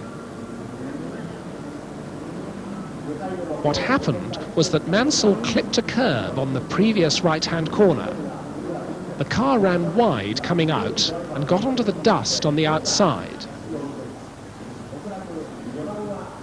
It spun at once and went backwards into the tyre barriers. That flipped it up in the air, and the car almost turned over, but then landed with sickening force once, twice. Mansell has no broken bones, but with severe internal bruising, he's out of the race. Nelson Piquet knows that for the 3rd time in his career, he is the champion of the world. And as Mansell is helicoptered to hospital, his car returns on a truck. Nelson, world champion for the 3rd time, but how do you feel about winning it in this way? Well, it doesn't make any chance. Oh, sorry, it doesn't make any change because and I don't win today the championship, and I don't win because Nigel stopped. I win because I'm 12 points in the lead. It's still two races to go, and I win because I collect a lot of points this year. I was very consistent, and everything apart, I had a lot of problems. Everything worked well for me. Does this championship give you as much pleasure as your last two? Well, I think the second championship was the best for me because I won in 81 and I did all development in 82 for new engine and a new car, and I came 83 with a lot of problems in the beginning, and the car was getting stronger. We developed the car with the BMWs coming, and after everything came through. This one was good after losing last year with Honda. Was very disappointed for Honda. Honda being very, very strong the last 2 years. But I have a very, very big competition, the team that make we lose the championship last year. I think the management of Williams was, in my opinion, was not right because we lost last year. This year we didn't lose because McLaren was not strong enough, and they stopped in 2 or 3 races with mechanical problem. If they didn't stop, it would be the same problem in the end of the year again, and we could lose the championship again. But I done a lot of work that I didn't use, like the axle suspension. I done many kilometers, and after 3 races they stopped with the car, and we came for the normal car again. So a lot of things that was very suffering the championship, and in the end everything came through right. But anyway, it was a lot of work. And what about that accident at the beginning of the year? How badly did that affect you? Well, like I said before, it affected me a lot mentally, because physical only maybe for the next 3 weeks was I have a very bad ankle. But mentally it was much longer. For 2 or 3 months I didn't sleep very well, and I make my metabolism change complete, and was not very good for the championship. And how many more World Championships will you win? Oh, I don't know. I want to do more 2 or 3 years in the 4, 5 years, or 3, 4, 5. I don't know how many years I want to do in Formula One. I still like it very much to race, and who knows? Maybe next year with Lotus, and Duke Rouge will do a new car. I'm like very much the car. Looks very, very enthusiastic. And I go put all my effort and all my knowledge to set up well the car, and maybe come again and be strong again next year. Thanks very much. Well, the championship might be settled, but the excitement of the Japanese Grand Prix is very much still to come. And on Honda's home territory, to their chagrin, it's the Ferrari of Gerhard Berger that takes pole position for the 2nd time this year, with a superb lap in the dying moments of qualifying. The number 1 of the outgoing champion, Alain Prost, joins Berger on the front row, the McLaren half a second slower than the Ferrari. The undulating track seems to suit Prost well, and McLaren's Gordon Murray is quietly confident.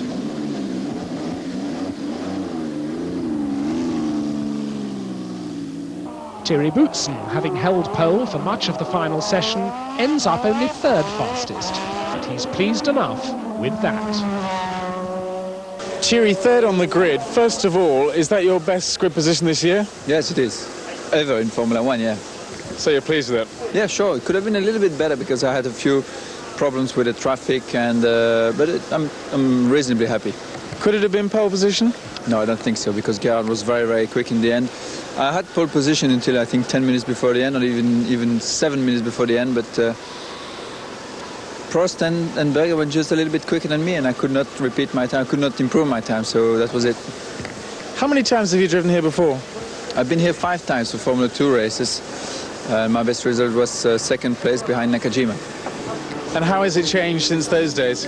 It's 100% changed. Everything has changed. I mean, some part of the circuit is still the same, but safety has improved tremendous lot, and some corners have changed as well. I mean, there are 1, 2, 3, 4 new corners around. It's very different, and also I've been here 5 years ago, so I forgot most of it. So no real knowledge it hasn't helped you really? Not at all, no, because the very important corners are not there anymore. They replaced one by a chicane. Another one was a very nice right-hand corner. They put 2 slow corners into it, so it's a different circuit, but it's okay. It's a very good circuit. What about in the race? We've seen you leading in Mexico 2 weeks ago. Can you do it again here and all the way? It's going to be difficult here, like it was difficult in Mexico. It was impossible for me to lead until the end of the race, unfortunately, and we'll see here. I started from 4th position in Mexico and 3rd here. I can only improve. They say this is going to be a fuel consumption race. How is the fuel consumption of the Ford engine these days? It's getting better and better and better all the time. Whether it's going to be enough, I don't know. I mean, I think everybody will have problems with the fuel consumption. It's going to be a very, very long race, very difficult to finish. 4th on the grid, further underlining Ferrari's return to competitiveness, is Michele Alboreto, but he's disappointed not to be joining his teammate on the front row. Michele, first for Gerhard, 4th for you. Are you pleased with your grid position? Yes, because the 2nd row is okay for the race, but our car can be in the 1st row with both drivers, so I'm not very, very happy. What was the problem in qualifying then? Something wrong in the fuel pump. I finished the fuel in my good lap. Aha, you ran out of fuel at the end? Yeah, I make my best lap without engine. Well, that's not bad, so you could have been a lot better off. Yeah, I know, but the race is today. How do you like this circuit? You're seeing it for the first time, I think. Is that true? Yeah, it's the first time, and I like so much this track because it's very good for the driver. I enjoy to drive inside here. It's very, very difficult. Some good fast corners. Which is the most difficult part? I think the Hess just after the street lane, after the pits. I think it's very, very difficult. And then overtaking places here? Not easy because all the corners are without a big braking, so there is not one very good place to overtake. Just if the car in front make a mistake, you can overtake in the street lane, but it's very difficult. And what about your chances of taking the checkered flag today? You've only finished 2 races this year. I know, that is a good question, but that's the sport. There is one wrong here, and I hope to finish well these 2 races. So, to Honda's embarrassment, they have no cars on the front 2 rows. The newly crowned world champion, Nelson Piquet, has had various delays getting the Williams set up to his liking. But he's not happy with suggestions in the local press that now the title is his, he's not pushing himself so hard. The other Benetton of Teo Fabi has also qualified well, 6th fastest, although he's complained of being delayed by traffic when he was setting his best lap. The Ford V6 engine has an improved electronic mapping for its engine management system. Back in a depressing 7th place is Ayrton Senna with the Lotus Honda. His practice problems included a broken drive shaft on Friday and running out of fuel on Saturday.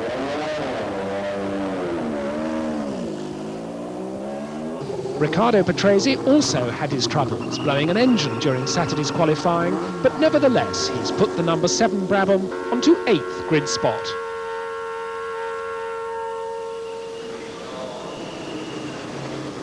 The other McLaren of Stefan Johansson blew a turbo on Friday, and he's complained of a tightening engine during qualifying. But like Prost, he's quietly confident for the race. And the other Brabham, Andrea De Cesaris at the wheel, has survived an erratic incident over the curbs which damaged the underside of the car on Friday. But the crowd's favourite at Suzuka, and a creditable 11th fastest in the 2nd Lotus, is of course their own Satoru Nakajima. Nakajima-san, a lot of pressure on you here, I think, this weekend. Is that true? Yes, Europe there. Every day, after practice, many journalists and big pressure for me. Do you feel it a lot? Yes, I think. Now, Suzuka being almost your home circuit, I understand that even you think it has changed quite a lot. Yes, I understand this circuit, but big difference last year. View is big difference, many clean and colorful, and surface is much clean. Surface is better?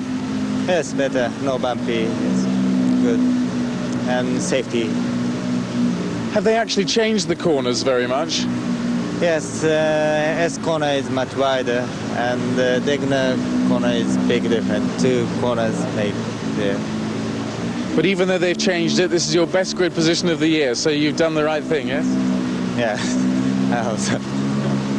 As ever, Eddie Cheever's been doing sterling work for Arrows. He's had no fewer than 4 engine failures in practice, but he's used the spare to qualify. Eddie, 12th on the grid. It seems to be a sort of regular occurrence around there. Would you say so? Well, I think there's a few technical reasons for that, but yesterday we should have been a lot better than we were. It's a very difficult circuit to get a good time on, and you have to run in the same car all the time, which I haven't been able to do because I keep having to jump from one car to the other for engine problems. And there's always a lot of traffic. It's like a little Nürburgring. I mean, you have to get a clear lap in. But I think the race is going to be very difficult to pass. And I think patience will be a virtue that will be prized today.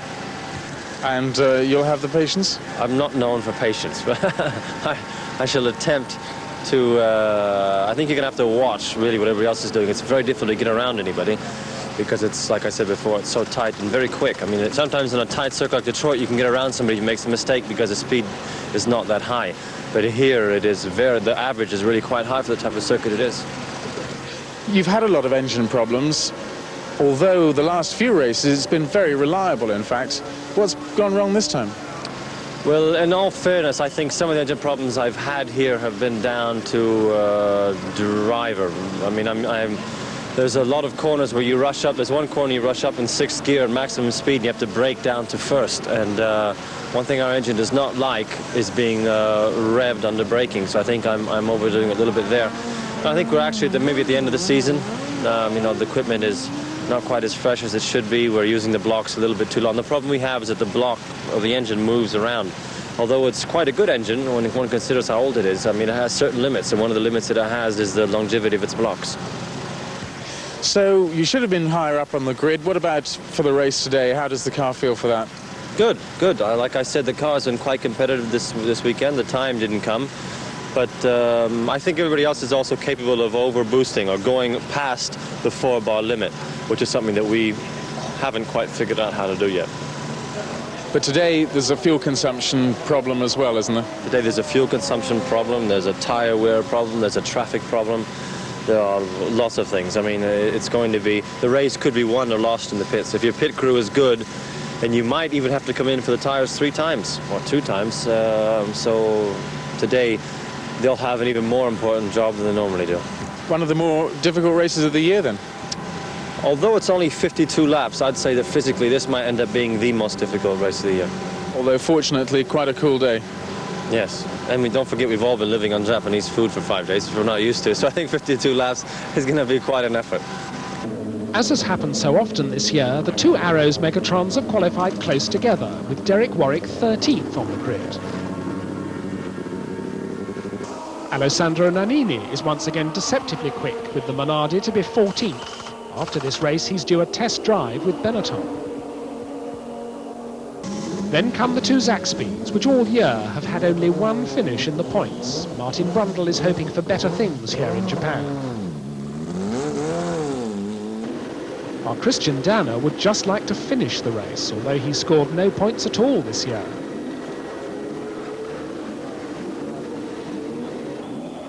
René Arnoux is another who's been having an unhappy season with the Megatron-powered Ligier, which is down at the normally aspirated end of the grid. And the fastest non-turbo this time is Philippe Alliot's Lola. The normally aspirated cars have their own championship, of course. And Jonathan Palmer could clinch it this weekend if he can beat his Tyrrell teammate Philip Streff. But it's Ivan Capelli in the bright green March who's next up, and he can often provide a wild card. Adrian Campos, the Spaniard, is back on the 11th row of the grid, almost 3 seconds slower than teammate Nannini. Next to him is the rising Frenchman Yannick Dalmas, Philippe Alliot's new teammate.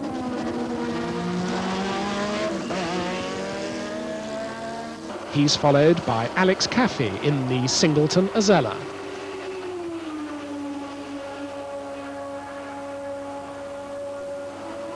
With Café on row 12 is another Italian, Piercarlo Ghinzani with the Ligier. That team is very short of engines for these last two races. On the very back row is Philip Streff, depressed by a mysterious lack of straight-line speed, which is making his Tyrrell slower than Palmer's. Nigel Mansell's misfortune does little Roberto Moreno a good turn. He is 27th qualifier with the AGS and scrapes in when Mansell is withdrawn. Roberto, this is going to be your first Grand Prix race, but in fact you've already tried to qualify for a Grand Prix before, haven't you? When was that? I was in 1982 with in Zandvoort with the Lotus, and I failed to qualify there, but I wasn't really prepared for Grand Prix racing at the time. So what have you been doing since then?